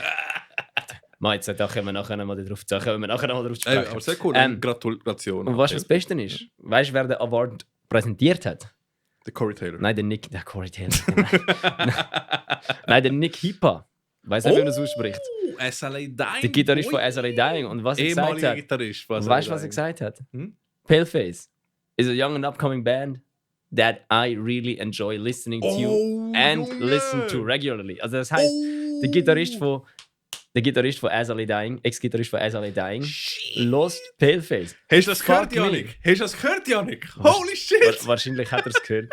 Wahrscheinlich haben ihm schon 100 Leute geschickt und er einfach so... Boah, ja, ist schon mega cool. Aber ja, Weil er ist so richtig... ich meine, es gibt wirklich Leute... Das habe ich, glaube ich, letztes Mal schon gesagt. Es gibt Leute, wirklich... Der Yannick ist wirklich am Boden geblieben. Er ist humble as fuck. Und was lustig ist, weil ich kenne Leute, die wesentlich weniger erfolgreich sind, also Bands, die wesentlich weniger erfolgreich sind wie Paleface, aber wesentlich mehr das Gefühl haben, sie sagen es. Ja, Arroganz ist nicht gut, auch wenn du eine grosse Band bist. Und eben, die Jungs von Paleface, muss ich sagen, also die ich kenne, mindestens sind sehr down to earth, richtig humble, richtig coole Dudes. Und eben, eine herzliche Gratulation auch von unserer Seite auf das. Es ist sehr cool, den Erfolg von Paleface mitzufeiern. Einfach als Leute, wo halt die Leute kennen. Oder ich meine, ich finde auch, ich sage es 1000-mal, High Tide raises all ships. Oder ich meine, wenn Paleface eben to the moon gehen, dann gibt es vielleicht auch Platz für andere Schweizer Bands, um auch mitzugehen. Oder? Und jetzt der Schweizer Szene auch zu sagen, hey, es gibt etwas da in der Schweiz, oder? Ja, vor allem was bei Paleface ich so geil finde, ist, das ist wirklich so eine self-made Band. So, die sind komplett self-made, die sind richtig, richtig gut. Es ist einfach mal so die heavyeste fucking Band auf dem Planet. Kommt einfach aus der Schweiz. Ja. Es ist einfach, und vor allem, was wichtig ist, was ich an ihrer Plattentaufe das Gefühl hatte, ich glaube, Live-Shows von denen, also ihre Headline-Show in Baden ist so insane gewesen. Das ist komplett insane gewesen. Ich habe das Gefühl, so ein Slipknot-Konzert vor 30 Jahren muss ich so angefühlt haben. Schon. Ja, ich glaube, und ich muss auch sagen, also ich bin kein Beatdown-Fan. Aber ich bin ein Paleface-Fan. Weil sie halt nicht nur Beatdown machen. Sie mischen so viele Sachen aus Nu Metal, aus Groove Metal, Thrash, alles Mögliche. Ich meine, Yannick ist ein Thrash-Metal-Gitarrist. Sorry, der Yannick ist ein Fresh. Fresh. Ich glaube, wenn der Yannick auf die Welt gekommen ist wahrscheinlich das Erste, was er geschrien hat, ist nicht sondern Slayer! Ja, er ist mit der Creator Battle Jacket aus. Ja, Mann, er hat wahrscheinlich so einen sonst hat doch so anstatt Made in China hat er so einen Creator-Stempel auf dem Arsch gehabt. Aber ja, nein, einfach Gratulation an die Paleface-Jungs, richtig cool. Schickt sonst andere Bands, wenn ihr cool findet. Es könnte auch ein bisschen kleiner sein als Paleface. Einfach so, dass vielleicht sind es Bands, die wir noch nicht gehört haben und die cool sind, würden wir zwischen die Playlist reinhauen. Safer als Breath müssen wir uns nicht schicken. Die boykottieren wir. Nein, die boykottieren wir nicht. Voll. Aber nein, das ist das Ziel, dass wir noch eine Playlist machen. Und das sehen wir nachher in Instagram, YouTube, überall einfach. Dort, wo ich Links platzieren kann, dort will ich Links platzieren. Meinst du, ich muss meine Aussage noch aufklären oder lassen wir es einfach? Welche Form? Die zum Thema Safer als Breath. Aha. Lassen wir es einfach. Wir tun die boykottieren. Lassen wir es jetzt einfach und warten auf den Shitstorm. Ja, sehr gut. Und nachher quasi kommt so 10 Dudes so. Was haben die gegen Safer als Breath? Nein, voll. Und dann kannst du so sagen, so, ja, Nein, nicht. wir lieben das Safe Last Breath. Lassen wir es einfach so. Ja, Weil das Lustige ist halt in der Metal-Szene, alle kennen alle und ich habe das Gefühl, alle kennen Das es gut stimmt, mit alle. das Ich meine, stimmt. ich kann mit niemandem Beef halten. Alle sind cool. Das stimmt. Sorry. Ja, also wirklich. Das ist so. Mhm. So. Ja. Das Hast du ist so. Beef? Stimmt. Nein, Silvan, hast du Beef nein, mit Leuten? nein, ich nicht. Aber ich finde eben auch Versus und Whiteout und Safer Last Breath und so, wir haben da so ein bisschen unser eigenes Universum. Ja, wir sind halt Wir alle sind, wir, Kollegen. sind, wir, sind nicht so, wir sind nicht so tief in dieser. Weißt du, wenn du so wirklich tief in die. So tief in die Szene-Sachen reingehst. Aha, aber ich So. bin auch nie ein Scene-Kid gewesen. Von dem her, Nein, aber wenn du so tief in die Szene-Sachen Aha. reingehst, dann ist schon so. da gibt hure- schon Beef. Nein, das ist nicht Beef, das ist Nicht dann Beef. einfach mehr so, wie wenn du gute Zeiten, schlechte Zeiten schaust. Das kennst du jetzt nicht, hä? Nein, ist so wie Berlin Tag und Nacht. Ja, etwa. Okay. Ist gerade in die gleiche Richtung, ja. Ja, glaube ich. Aber Alles, was zählt. Einfach so eine Seifenoper. voll. Ich habe nie wirklich viel Beef miterlebt, muss ich sagen. Vieles gehört natürlich von, ja, die Person hat die Person nicht gerne. Oh mein Gott, aber, ja. aber selber nein. Ich meine, wir sind alle fucking Gang, fucking Crew von Leuten, wir versuchen alle Musik zu machen und dass es eigentlich erfolgreich wird. Also ich meine, Ja, voll. Das ist mehr wirklich so. als das. Es gibt nicht sicher sagen. Leute, die nicht so sind, aber die sind mir eigentlich egal. Voll. Ich kenne die gar nicht. Also, Nein, eben, also. ich kenne die gar nicht. Ich habe schon Sachen gehört, aber ich meine, Ja, nur vom Hören sagen. ja, bis jetzt habe ich sehr gute Erfahrungen gemacht. Aber eben, wir kommen zu Releases. Wir versuchen jetzt Yes! mal zu machen. Ich würde sagen, ich tue mal die erste erwähnen und du machst die zweite und dann machen wir so weiter. Mhm. Einerseits gibt es eine neue Band eigentlich. Ist vom ehemaligen Celtic, also vom halt Celtic Frost Drummer gestartet worden. Heißt Oath of Cranes. Und die haben einen neuen Song namens Rudra rausgehauen. Das ist der zweite Song, den sie jetzt releasen. Sie haben vorher einen anderen Song released. Habe ich es vergessen. Und sehr coole, sehr atmosphärische Musik, muss ich sagen. Also richtig so Doom, aber mit sehr viel so, wie könnte ich sagen, so asiatische Instrumente und Elemente, so sehr ASMR. Finde ich sehr cool. Gehen Sie hören, ist sehr cool. Übrigens, der Fafi von Matahari singt dort. Habe ich sehr, sehr cool gefunden, als ich das gesehen habe. Gehen Sie hören. Das ist dann wirklich cool. Geil. Dann steht der Dream Shade mit Grey Days. Oh mein Gott, apropos Grey Days. Mhm. Ja, okay, jetzt fängt es wieder an. Parkway? Nein, Grey Days. D-A-Z-E geschrieben. Eben, ja, Dream Shade. Jeder, der in der Schweiz Metalcore lässt, wird die Band wahrscheinlich kennen. Kommen aus dem Tessin. Wir haben Machen Dream Shade recht stabile gespielt im Musik. Fall. Boah, was? Wenn ja, Safer Last Breath auch, wo ich etwa so 16 war. Ist das schick gewesen. Wirklich? Ja, ich bin dort sie filmen und sie haben einfach gespielt. Hat jetzt so eine Band und ich habe gemeint, sie sind so hure Pricks, Aha. weil es ist eine Schweizer Band war, die Dream Shade heisst. Und der Sänger hat einfach englische Ansagen gemacht und ich so, boah, was bist du für ein Penis, Alter? Red doch einfach Deutsch. Bis sie dann von der Bühne oben runtergekommen sind und ich so check dann, oh, das sind Tessiner. Fuck, ich kenne ja gar kein Deutsch. Ja, mit Dream Shade haben wir zusammen gespielt, als ich bei Tropas gespielt habe, glaube ich so 2013. Nicht mit Whiteout. Nein, mit der Tropas. Und dort hat eben auch unsere... Halt Ist das in Planet 5 gewesen? Nein, ist im Werk 21, also drinnen gewesen, Okay, ja. im Dynamo. Und wir haben eben mit der Tropas gespielt und eben mit der ehemaligen Band von unserem Drummer jetzt, der Danu, ist Searching for Diamonds gewesen.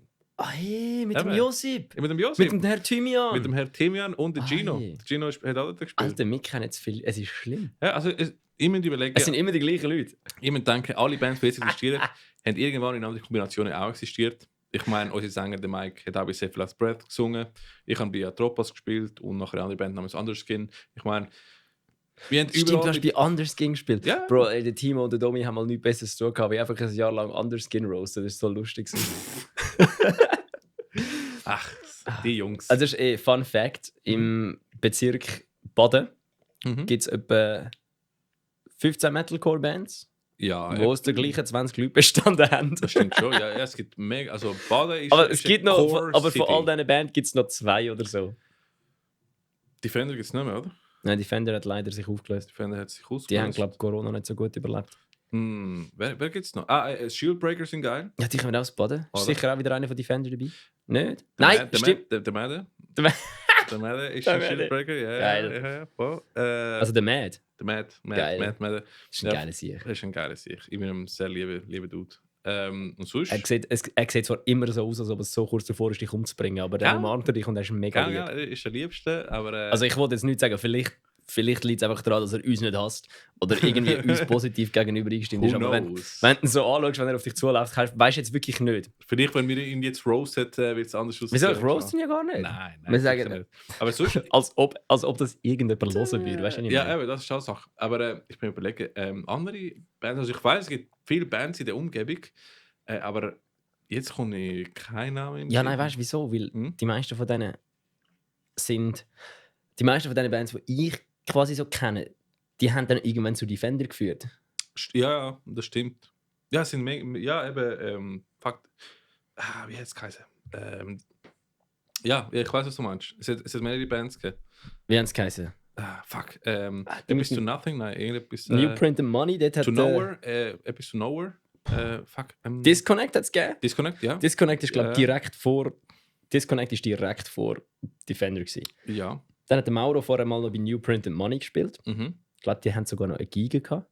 Okay. Was recht interessant ist. Das ist cool. Wir outen uns da gerade als die grössten Szene-Nerds. Also. Wir sind schon vor allem wir sind nicht so in der Szene rein. Klar. Kommt nicht Silent Circus auch von der Nähe Baden? Ich weiss nicht, Silent Circus ist mir immer noch ein Rätsel. Also ich weiss, Dietike ist glaube und ich weiss nicht, ob bei Baden in der Nähe. Dietike ist Nähe Baden. Ja, gut, jetzt kommen die ja Whiteout und The Versions aus der Nähe Baden. Ja, schon immer. Jetzt sind wir auch... Sacrifice with the Sky. Sind auch nicht? Ah ja, stimmt. Ja, Nein, voll nicht. Der ist jetzt erst da in die Nähe gezogen. Ah, okay. Aber eben, ja, wir sind jetzt über die Geografie am Reden und Bands aus der Region. Übrigens, eben Spotify-Playlist aus der Region.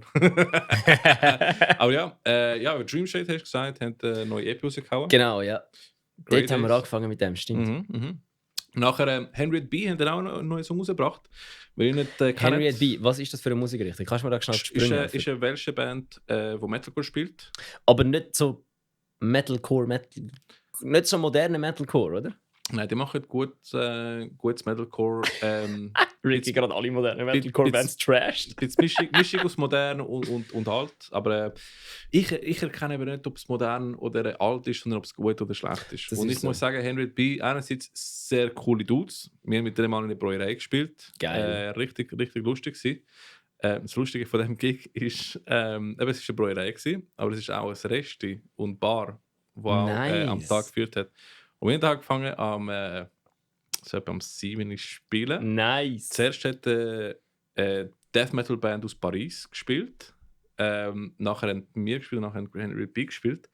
Und dort, wo die Death Metal Band hat angefangen zu spielen, sind wir wieder ins Nachtessen gewesen. Sind wieder am Nachtessen gewesen, so Grosseltern mit den Kindern und Papi und Mami mit einem kleinen Kind und einfach die Paris Metal Band so einfach voll und ich so am Schauen und so wie, das ist so verdammt lustig, Mann. Wir sind es nicht erwartet und plötzlich die Pariser dort hey, voll am Gas geben. Es war sehr lustig. Die Pariser dort am Gas geben? Ja, und ich ist jetzt dir vielleicht nicht bewusst, wie lustig der Satz ist für Schweizerdeutsch? Pariser ist nicht richtig. Manchmal ist schon richtig. Aber das Problem ist, es hat noch eine zweite Bedeutung in Deutsch. Ah, wirklich? Und Pariser ist ein Kondom. Pariser haben Gas gegeben, ja. Nein. Sorry. Ich kann nicht. So geil. Aber nein, es war sehr lustig Abend. Hoppala. Und nein, also sehr coole Location. Ich glaube, das einzige Mal, wo wir im Welschen gespielt haben mit Whiteout. Also falls jemand den bookt, buchen uns. Ja. Est-ce que c'est le booker de le Suisse française? Ouais, le bands, le groupe Eversis et Whiteout cherchait des concerts en cherchant de geeks dans le Suisse Romandie. Oui, bien sûr. Nous cherchons des geeks. Mr. Worldwide. Mr. Worldwide, man. Ich kann noch einen spanischen Aufruf machen für die spanisch sprechende Schweiz. Damas y caballeros. Nein. Wo ist die spanisch sprechende Schweiz? Aber das ist die Frage. Weil wir wohnen in der englischsprachigen Schweiz. Ja, wirklich. Zürich ist wirklich englisch sprechend. Aber Dings, kommen wir sonst zum nächsten Release. Okay, ich glaube, wir müssen das 1,5 Stunden machen. Ja, ist auch kein Problem, ob es eine Stunde oder eine Stunde und eine halbe ist. Vielleicht sollten wir noch mehr Bier holen. Hast du noch Bier? Ja, no, ist gut. Du hast noch. Sonst, ich kann es geschwind. Tun wir sonst den letzten Release noch erwähnen. Und dann können wir mal einen Cut machen für das nächste Segment. Und dann kann ich ein neues Bier gehen. Können wir euch schnell eine Hörpause geben? Ein das Ohr verschnaufen lassen? Weil, wenn wir da 10 Minuten Pause machen, sind das bei euch Wir sicher müssen einfach eine Sekunde. immer etwas sagen zu einem anderen Punkt oder anderes Thema oder andere Band. Weil Ja, wir wir einfach können, so alt sind mittlerweile. ja, wir haben viel kennen. erlebt. Wir sind so. Zusammen sind wir quasi 40 Jahre Wir alt. sind sehr- Nein, warte schnell. Wir sind. Nein. Wir sind Zusammen 60, sind wir Brudi. quasi 60. Ja. Ah, Nein, wir shit. sind auch Szenendinosaurier. Ich meine, wir haben die Szene miterlebt jetzt Ja, das die letzten stimmt. 10 Ich meine, Jahre. Alter, Junge, wir haben ja beide, Versus und Whiteout, haben am 10-jährigen Geburtstag von Save for Last Breath gespielt. Und Ja. der ist ein Jahr her. Oh, Scheiße. Ah, ist das gewesen? Fuck. Der ist ein Jahr her. Ich habe die sogar gekannt vor 10 Jahren. Ja, Ja, fuck me, Okay, Silence, eben genau. Alter. Genau, so für die jungen Leute, willkommen in die Szene, ist eine coole Szene. Und ja, also, tun wir die letzte Release noch zeigen. Ist eine Band, die so ein bisschen nordisches Metal, Melodic Death Metal macht. Heisst Tirmfar und die haben ein neues Album rausgebracht. Heisst, ich versuche das zu lesen: Dialectic of Ego and Unconscious. Ist sehr cool, eben, die Band folge ich schon als Alter, Video. das klingt mir zu kompliziert zum Hören. Ist sehr kompliziert, aber ich finde richtig geil, so Melodic Death Metal. Aha. Nordic, fucking Viking Shit, ist geil. Ganz By, große. by the way, der Ricky findet Melodic Death Metal ein bisschen zu geil. Mm. Ganz wenig, weil ich bin diese Woche mit einem Melodic Death Metal Shirt an einem Pop-Gig gewesen. Stimmt, ja. Und jetzt denken sich also, heb doch die Schnurren, Billa, was willst du wieder von uns? Ist eben, das Shirt, das ist von einem Schweizer Melodic Death Metal Pionier gewesen. Nämlich von Demigod Unleashed. Von dem Dude, von Demigod Unleashed, die mächtigste hure Death Metal Scheiße, die ich je gehört habe aus der Schweiz. Und falls ihr mal wissen wie der Sänger tönt, wenn er redet, dann lasst doch jetzt einfach dem Ricky zu. Voll, ja, genau. Eben, Demigod Unleashed ist mein Melodic Death Metal Studioprojekt, das ich mache, wo ich schreie und den Rest der Musik mache. Ganz gross, ich habe vor glaube ich, einem Monat neue Songs rausgehauen, «The Tide». Eben versuche auch so ein bisschen die Wikinger, nordische Schiene irgendwie zu spielen. Das ist verdammt gut. Ist so wirklich ein bisschen ein Kontrast zu White. Also wir versuchen modernes Zeugs zu machen, so Core und Breakdowns und so. Dort gibt es keine Breakdowns, dafür hast du so melodische Choruses und Orchester und so Bullshit. Oh ja, thank you. Aber das ist etwas, was ich herausgefunden habe. Wenn du mit deiner Musik ein bisschen erfolgreich werden oder ein bisschen etwas schaffen oder etwas einfach nicht nur für dich immer im Werk 21 spielen, dann darfst du keine moderne Musik machen. Also nicht moderne Musik darfst du machen, aber du darfst nicht Musik machen, wo Zielpublikum nicht Erwachsene sind. Oder Weißt du, was ich meine? Ja, weil die Bands, die erfolgreich sind in der Schweiz, sind immer so Black Metal Bands, Death Metal Bands, Doom Metal Bands, Stoner Bands, Heavy Rock Bands, irgendwelche so experimentelle Weißt du wieso?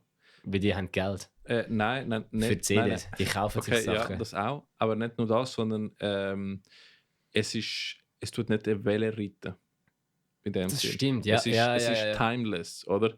Melodic Death Metal und Black Metal und Doom Metal und so, die sind einfach beliebt die sind immer seit Jahren und sind bis anhin halt immer noch, also es ist etwas, wo keine Zeitspanne hat. Oder ich meine, wenn du Metal siehst, es ist immer Welle, oder? Irgendwann gibt es viel und dann geht es zurück und so, wieder zurück und so.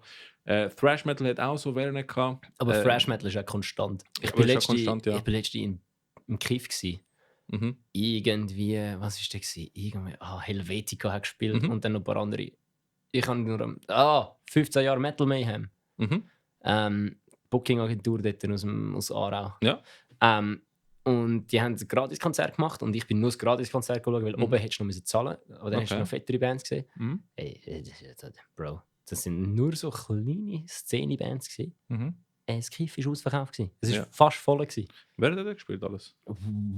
Also ich weiss es eben nicht mehr. Helvetica sind geil. Wir haben mit den auch Ich weiss nur noch Helvetica. Alle anderen weiss ich nicht mehr. Aber das liegt mir daran, weil ich einfach die Bands nicht kennen. Aber das war dann ein guter Eindruck, dass die Band gerade als Name hinterblieben ist. Ja, es liegt einfach daran, weil der Name eigentlich dumm ist und ich ihn schon seit etwa 10 Jahren höre. Ja, aber das stimmt. Ich meine, sorry, wie peinlich. Also nicht peinlich im Sinne von peinlich. Die Band ist absolut gut, der Name ist perfekt, aber ich meine, sorry, Alter, Helvetica. Ist für Metallica einfach Schweizer Metallica, sagen wir so. So, haben wir probiert, edgy zu sein. Cool. Aber ja, nein, ist wirklich eine geile Band. Musik ist wirklich geil. muss ich sagen, einfach so, darum bleibt mir der Name, weil ich einfach immer so denke, so, jedes Mal, wenn ich den Namen lese, ist einfach so, wow, aber das ist eben perfekt. Das ist Marketing. Absolut, das ist gutes Marketing, Das ist genau das, weil der Name bleibt im Grind drin. Genau, ist nicht so wie die Namen, die 3-4 Wörter drin haben, die keiner auch nachher mehr weiss. Wo genau gleich heisst wie I Burning Wrestle Down the Bear Alaska. Ones und so Namen. Ne? Ja, I Wrestle the Bear Ones, das stimmt. Ja, und nachher die Abkürzung so... Spiritbox kann man sich einfach besser merken. Ja, genau.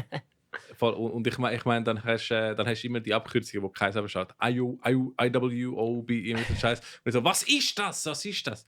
Aber easy. Machen wir da ein kleines Päuschen. Sylp. Dann können wir schnell ein Bier holen, bisseln und eine Mini-Pizza essen und dann kommen wir zurück und machen den Podcast weiter. Wir machen noch 25 Minuten Peace. unser Zeugs und dann kommt es gut. Ich überlasse das Wort Ricky und hör auf die Schnurren. Ja, jetzt gibt es Punk. Also für uns. Für uns, ja. Ihr seid literally in 2 Sekunden gerade wieder da. 3, 2, 1!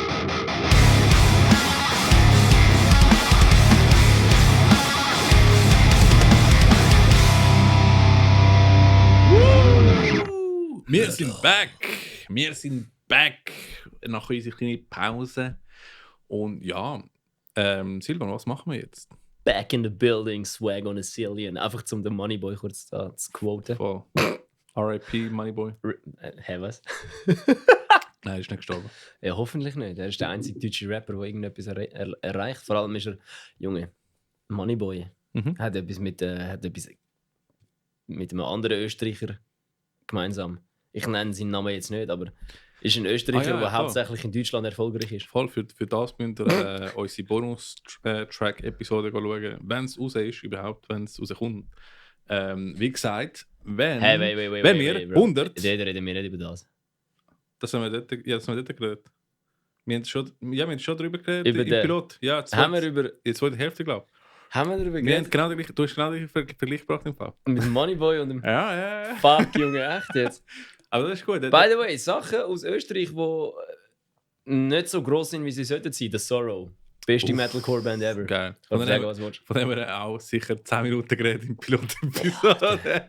Ja, aber also, hört Leute, wenn wir einerseits es können 100 Instagram-Follower sein oder 100 Spotify-Follower sein, dann releasen wir dann die Bonus-Episode und das... sorry, wir haben da vergessen, den Timer wieder zu aktivieren. Wir sind professionell wie Sau. Sehr professionell. Wir haben 2 Screens und ich glaube 4 Fenster offen mit Zeugs. Genau, wir haben am Anfang gesagt, wir peilen da, dass die Episode über eine Stunde lang wird. Ja. Jetzt ist schon eine Stunde und 6 Minuten ungefähr. Etwa, ja. Voll. Aber wir versuchen das Beste im Fall nicht auszuarten, weil sonst wäre der Podcast 4 Stunden lang. Und zwar...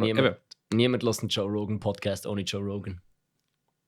Nein, ich lasse es fast jeder. Ja, aber eben, du hörst ihn, aber auch nur... Stell dir vor, einen Joe Rogan Podcast ohne Joe Rogan. Ja. Das wirst du nicht Obwohl es gibt auch Podcasts, wo Leute eine Person macht. Obwohl Bill Burr ist der Einzige, der kannst wirklich... Also Bill Burr ist der Einzige, der kannst hören. Ja, voll. Der ist so gut. Lieben. Ja, anyway. Aber ja, wir haben gesagt, wir machen jetzt noch schnell kurz, bevor wir wieder ein kleines Geplänkel reinkommen. Aber zuerst sagen eben, Bonus-Episode kommt raus, wenn wir entweder 100 Instagram-Followers bekommen haben oder wir haben 100 Spotify-Followers bekommen. So und dann tun wir mal die Pilot-Episode, beziehungsweise sind 2 Episoden, weil wir haben es teilen, es war zu lang gewesen. Und da könnt ihr auch coole, lustige Geschichten und Ausartungen. Ist wie ein Chines, der gerne schlägt. Der zu lang. So. Ja, okay, ist gut. Schön. This podcast is now banned in China. Also wir kommen nicht in Saturday Night Live. Gut, zum Fernsehen. Es gibt wahrscheinlich auch wenig Festlandchinesen, die Schweizerdeutsch verstehen. Wo Kantonesisch redet, glaube ich weniger. Nein. Das ist meistens Mandarin. Ja, aber wo Schweizerdeutsch redet. Das Kantonesisch, weil sie in der Schweiz Kantone hat. Okay, ja, egal. Gut, nein, eigentlich haben wir jetzt schnell kurz, einfach weil wir ja eigentlich uns auch zum Ziel gesetzt haben, da ein bisschen darüber zu schnurren, was in der Schweiz so abgeht. Voll. Muss ich ein bisschen langsamer reden. Wir wollten ein paar Konzerte ansagen, die in nächster Zeit sind. Und jetzt fangen wir einfach doch mal zuerst bei den Grossen an, wo wir nicht so tief ins Detail gehen. Und nachher gehen wir zu den Kleinen. Was meinst du? Sounds good. Alright, also dann fange ich doch mal an, weil ich habe gerade eine gute Story zum ersten Konzert, das wir aufgeschrieben haben. Das ist eines der nächsten grösseren Konzerte am 30. November, ist In Flames, At the Gates, Imminence und Orbit Culture. Und jetzt einfach zum kurz zeigen, wieso das Konzert geil ist. Warum? Orbit Culture. Jeder, der noch nie Orbit Culture gelost hat, ich weiß nicht, der Yannick von Lotrify hat mir die gezeigt. Ah, wirklich? Er ist einfach so um die Ecke gekommen mit, boah, Alter, ich habe im Fall die Metal-Band des Jahres gefunden. Und du hast mir so, die nachher gezeigt im Studio? Ja, voll. Mhm. Ja, schon einen Tag später gewesen, literally. Und ich Ja. so, als ob. Und nachher kommt er auch so mit Orbit Culture und zeigt mir das Video zum Song Saw. Mhm. Und das Erste, was du siehst, ist einfach so ein Lagerhallenboden. Mhm. Kamera pannt rauf, weiße Vans. Ein Sänger, der wie ein Nerd aussieht. Einfach weiße Vans, schwarze Hose, ein Sänger, der so breitbeinig dort steht wie James Hetfield. Und so Aber so kurzhaarig und so wie, ja, so wie ein Uni-Student irgendwie. Ja, der fucking Sänger. Einfach so ein Vans Longsleeve an und dann ballern die Scheiße einfach rein. die haben Mann. geile Riffs gehabt. Also wirklich, es ist, wenn jetzt Metallica heutzutage sich würde gründen, Wenn sie Enkelkinder von Metallica wären, dann wäre es würde es wahrscheinlich so tönen. Also das tönt jetzt vor der Kopf. Also der Nick Nocturnal hat es richtig gesagt, wo er aus Metallica, er hat doch die Dings, wo er aus alten Songs, also klassischen Metal-Songs, so wie Raining Blood, Master of Puppets und so, quasi 2022er Versionen daraus macht oder 2021er Versionen. Wenn sie es heute geschrieben hätten. Genau, wenn das heute geschrieben worden wäre. Und dann hat er Master of Puppets genommen. Oder der andere grosse von ihnen, ich weiß es nicht mehr so genau, dann hat er den irgendwann so umgemünzt und dann hat er so dort gespielt und dann kommt der Refrain und dann ist er dort gekocht, so, lol, this sounds like Orbit Culture. Das ist wirklich richtig heftig. Vor allem er screamt eigentlich am Anfang die ganze Zeit und denkst so, das ist hart, das ist richtig krass. Und dann kommen seine Clean Vocals rein und die sind einfach noch mal härter als seine Screams. Ja, das ist crazy. So böse. Wirklich, also ich würde dort in Flames, ja, spielen halt einfach jedes zweite Jahr am Greenfield. Ja, ich bin großer Influence-Fan und ich habe die muss bis jetzt sagen, noch nie live gesehen. Noch nie? Ja, in Greenfield habe ich angefangen und bin weggelaufen. Aber das Ding ist, anscheinend haben sie jetzt wieder einen neuen Sänger oder alten Sänger, ich komme nicht ganz draus. Oder sie kommen einfach wieder zurück mit ihrer neuen... Also der Sänger hat nie geändert, aber sie haben ein bisschen alten Sound. Ich weiß nicht, auf jeden Fall sind sie wieder zurück zu ihrem älteren Sound. Das ist geil. Aber du meinst, also einerseits ja, sie gehen zurück zum alten Sound. Zweitens, der alte Gitarrist von In Flames hat jetzt eine neue Band, die heisst Night Fiends. Nein. Das ist auch einer von In Flames dabei, ich weiß nicht. Die machen die Band mit der Sänger von Dark Tranquility und hat in der neue die Single rausgehauen, Shadow Minds. Fuck! Jetzt überfragst du mich, ich bin viel zu wenig Latino für das. Nein, das ist Melodic Death Metal. Eben.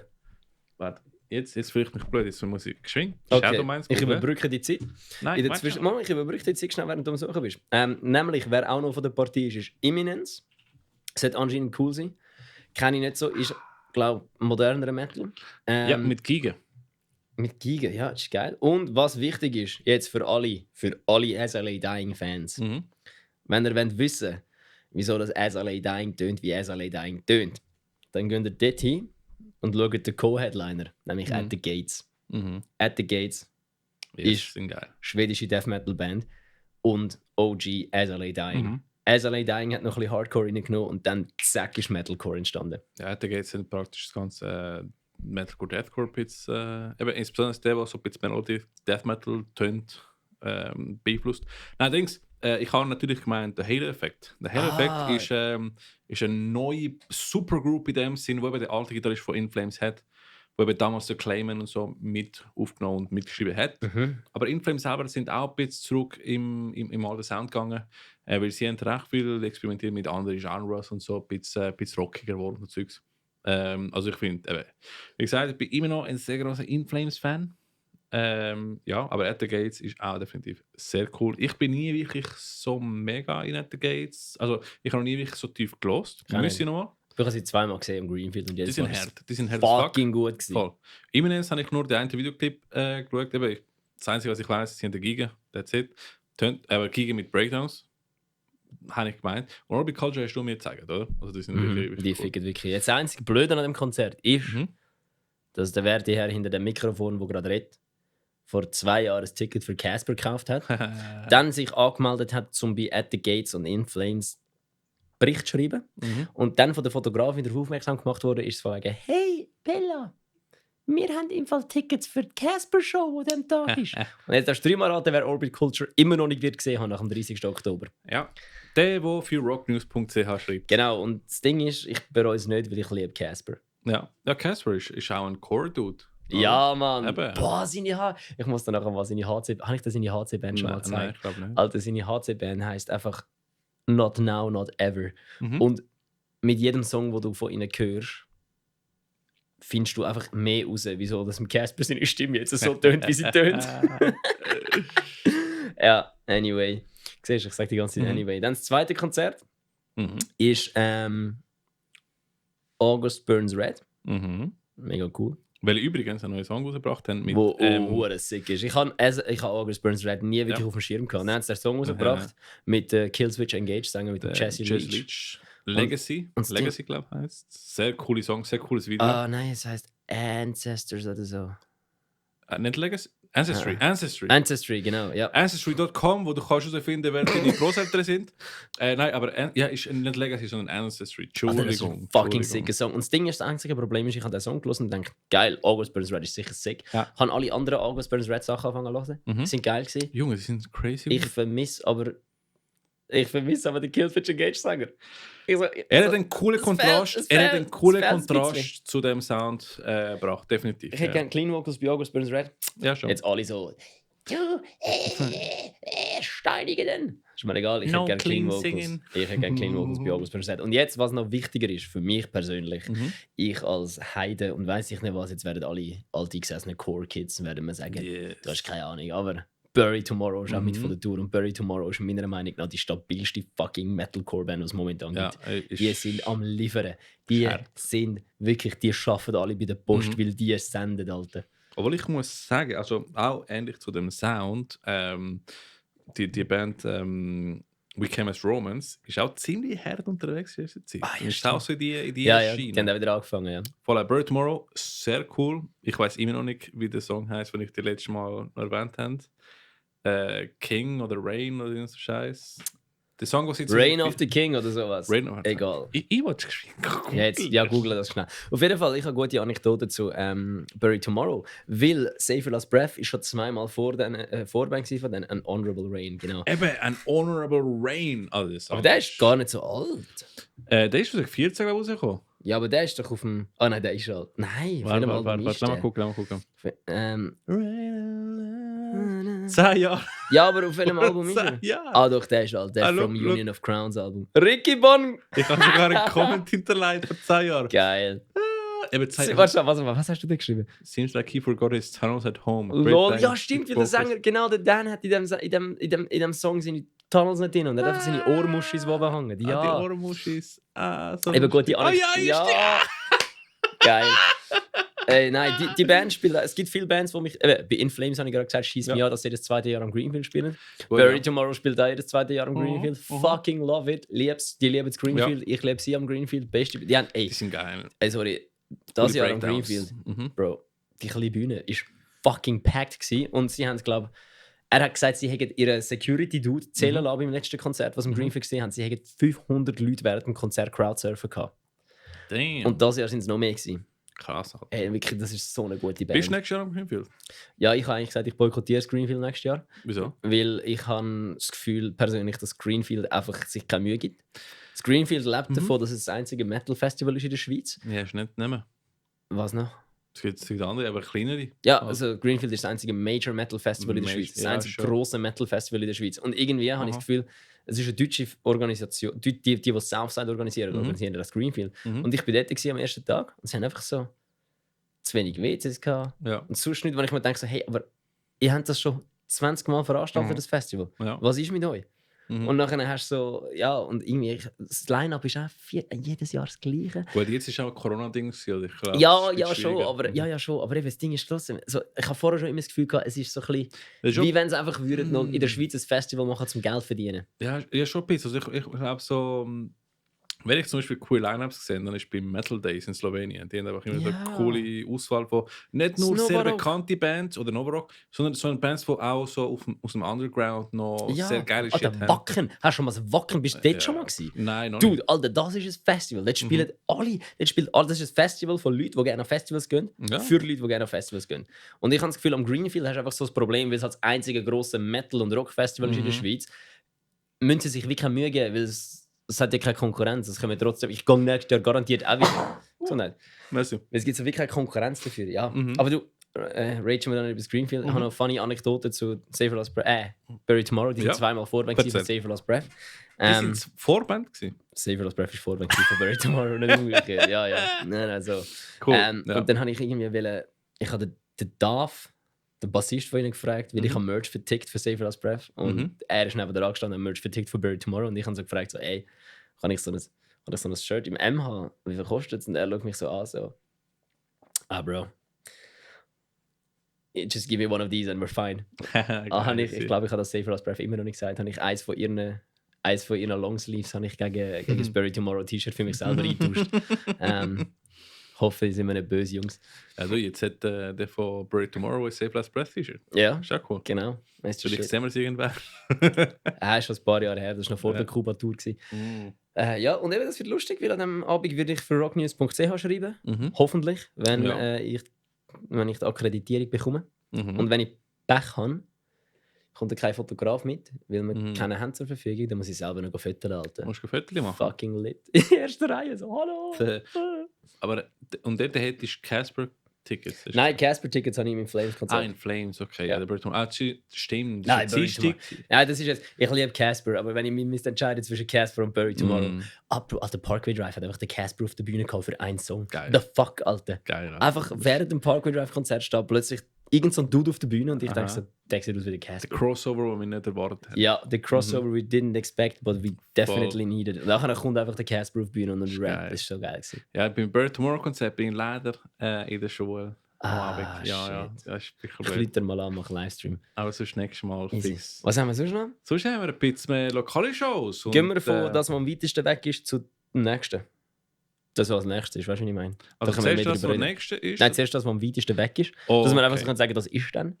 Und dann können wir, die näher sind, können wir dann mehr bewerben. Dann nehmen wir sonst den Save Last Breath und Lodgify-Konzert. Genau. Das ist wann ist das? Das ist in der Hafenkneipe am 3. Dezember. Und Tickets sind schon im Vorverkauf. Gut. Das heisst, die Hafenkneipe ist nicht so gross. Ich habe dort mal Bloody aufgesehen, Alter. Das hat tätscht wie Sau. Ich weiss nicht, wo es ist. Hafenkneipe ist gerade beim Bahnhof in der Nähe, ist nicht so groß. Bei der Kaserne. Okay. Ist eine geile Location, wirklich. Cool, ja, am 3. Dezember. Der Moritz schafft dort. Wirklich? Ja, dort, wenn er in der Hafenkneipe geht trinken und so einen Dude mit langen Haaren, Käppli und Schnauze und Tattoos am Arm bedient euch, ist wahrscheinlich der Gitarrist von Save for Last Breath. Voll, sehr cool. Und Lodgify spielt dort. Lodgify auch. Richtig stabiles neues Album rausgebracht. Stabil. Krass. Richtig guter Schweizer Metal. Yes. Ja. Das ist am 3. Dezember dann in der Hafenkneipe Zürich. Hafenkneipe. Also ich bin dort, ich weiß nicht, kommst du auch? Ist am 3. Was ist der 3.? Ist das am Freitag? Samstag, glaube ich. Samstag, ja, dann bin ich wahrscheinlich auch dort.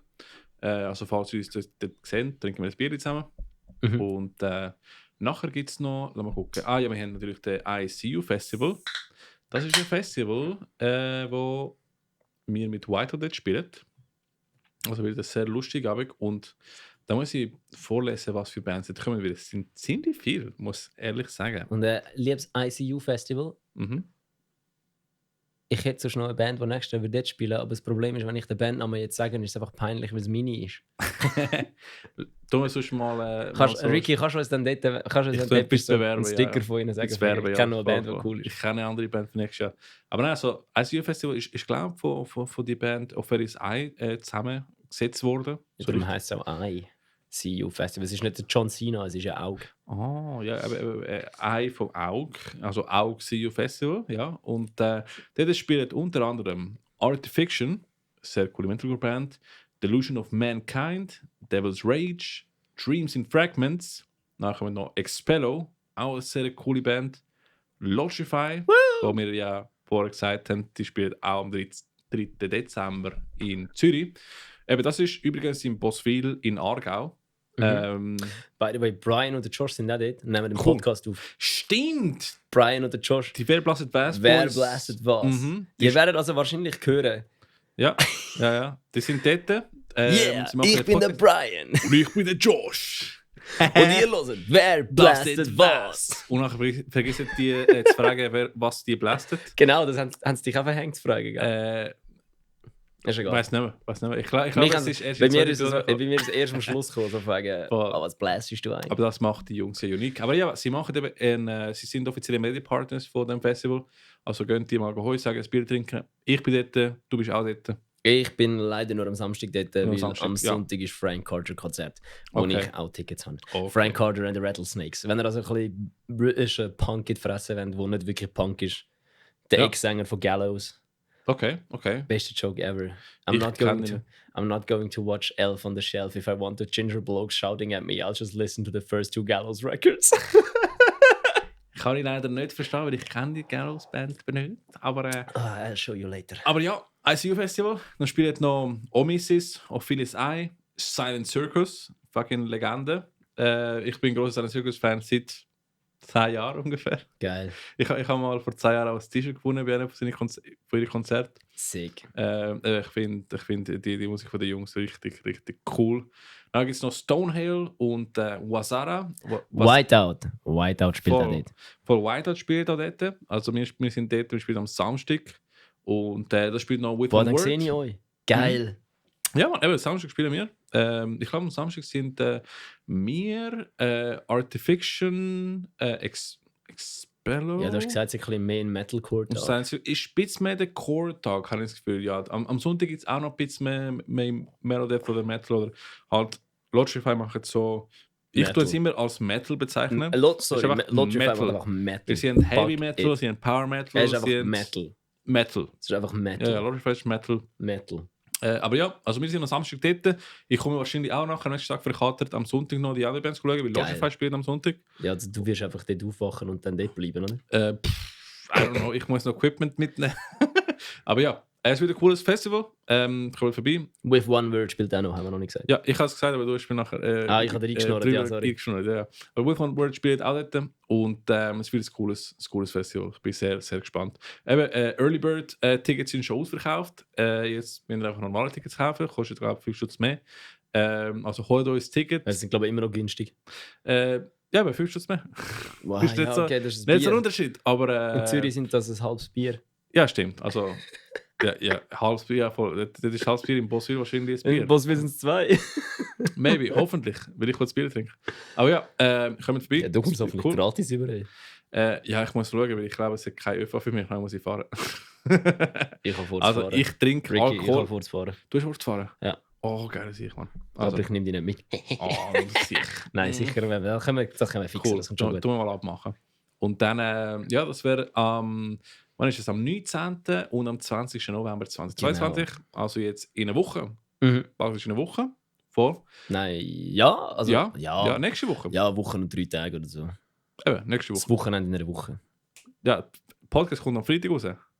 Schon lange. Ja, Fuck. eben, genau. Es Ja. kommt morgen raus. Also, falls du irgendetwas willst, editiert hast, musst du mir heute sagen. Bis jetzt ist gut. Ich habe noch nie gesagt, wo ich Wow. bereue. Ich glaube, wir haben noch nicht gesagt, wo. Das haben wir alles off-camera gemacht. Ja, ich glaube, wir haben nicht gesagt, wo wir nachher unsere Jobs verlieren. Von dem ist alles gut. Nein, das stimmt. Wir haben auch den kleinen Österreicher nicht beim Namen genannt. Der ist nachher in der Bonus-Episode, wenn wir 100 Followers in Instagram oder Spotify bekommen. Geil, Also, ja. könnt ihr nachher Einfach, hören. ich habe es nochmal gesagt, dann 100 voll.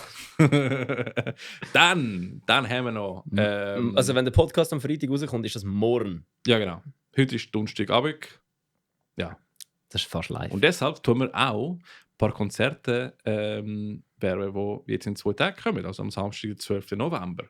Und das sind 2 coole Konzerte in verschiedenen Regionen. Mhm. Einerseits haben wir den Konzert am Samstag, 12. November, in der Medbar Lenzburg. Und das hier wird Exhortation mit Accelerator sein.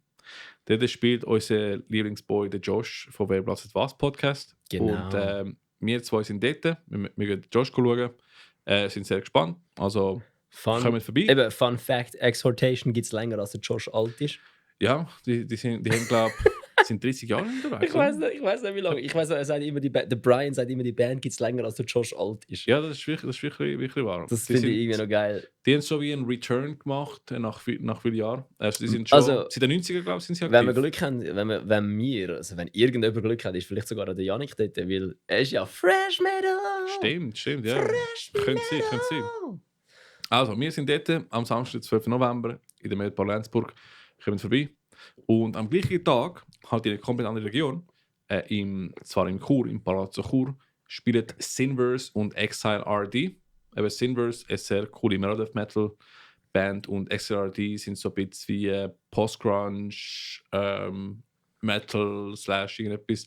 Sehr cool, könnt ihr schauen. Dann die zweite Alternative, falls ihr näher zu Chur wohnt, könnt ihr dort schauen. Falls ihr näher zu der Metal Landsburg sind, dann könnt ihr sonst zum Exhortation und Accelerator Und Konzert. falls ihr in Chur wohnt und einfach Thrash Metal fucking sick findet, Dann kommen wir nach dann kommen wir Aargau. halt Ja. auf Lenzburg. In die Kommt Midbar. in unsere Region. Übrigens, wir machen den Podcast, der heißt «Aus der Region». Schickt mal Songs oder Bands, die Alter, cool findet. Metal Servila aus der Region Metal für die Servola Region. Aus der Region für die Region. Perfekt. Hey, das wäre eigentlich perfekt, Ja, das ist fast Ding wie jetzt Bauerlehre beenden. gesucht im Fall. Das ist cool. Das wäre jetzt perfekt, eigentlich der perfekte Moment, um es Ja. beenden gewesen. Voll, absolut. Und jetzt zum Boah, das Beenden. können wir zu unserem Motto machen. Also, man es voll Aus der klar Region von für Coop. die Region. Man es voll vom Coop oder Hast du- Migros geklaut. aber ist ja Einer gut. von beiden, ich glaube Migros ist es. Ja. Aber ja, Naturaplan. Metal Servola aus der Region für die Region. Falls ihr irgendeine Frage oder coole Vorschläge für uns habt, schreibt uns an metal.servola@outlook.com. Du hast schon eine E-Mail-Adresse gemacht. Ja, schon seit länger. Das habe ich Fuck schon, yes, das habe ich sogar in Pilotepisode, die wir vor 2 Wochen Stimmt. gemacht haben. Jawohl, es ist immer wieder das Gleiche. Ich muss Wir- es wir öfters haben- mal wir- sagen. Ricky regelt. Wir haben noch nicht den Annos für den Janus. Der kommt dann, wenn es Der kommt. kommt dann. Also, bleibt gespannt, es kommt vieles Neues. Und merci, dass ihr Metal Servola mitgelost habt. Ich bin der Ricky. Ich bin der Bella. Und vielleicht schnurren wir nächstes Mal auch über unsere Bands. Yes. See you next time, liebe Leute. Jawohl, macht's gut. Bye bye. Cheers.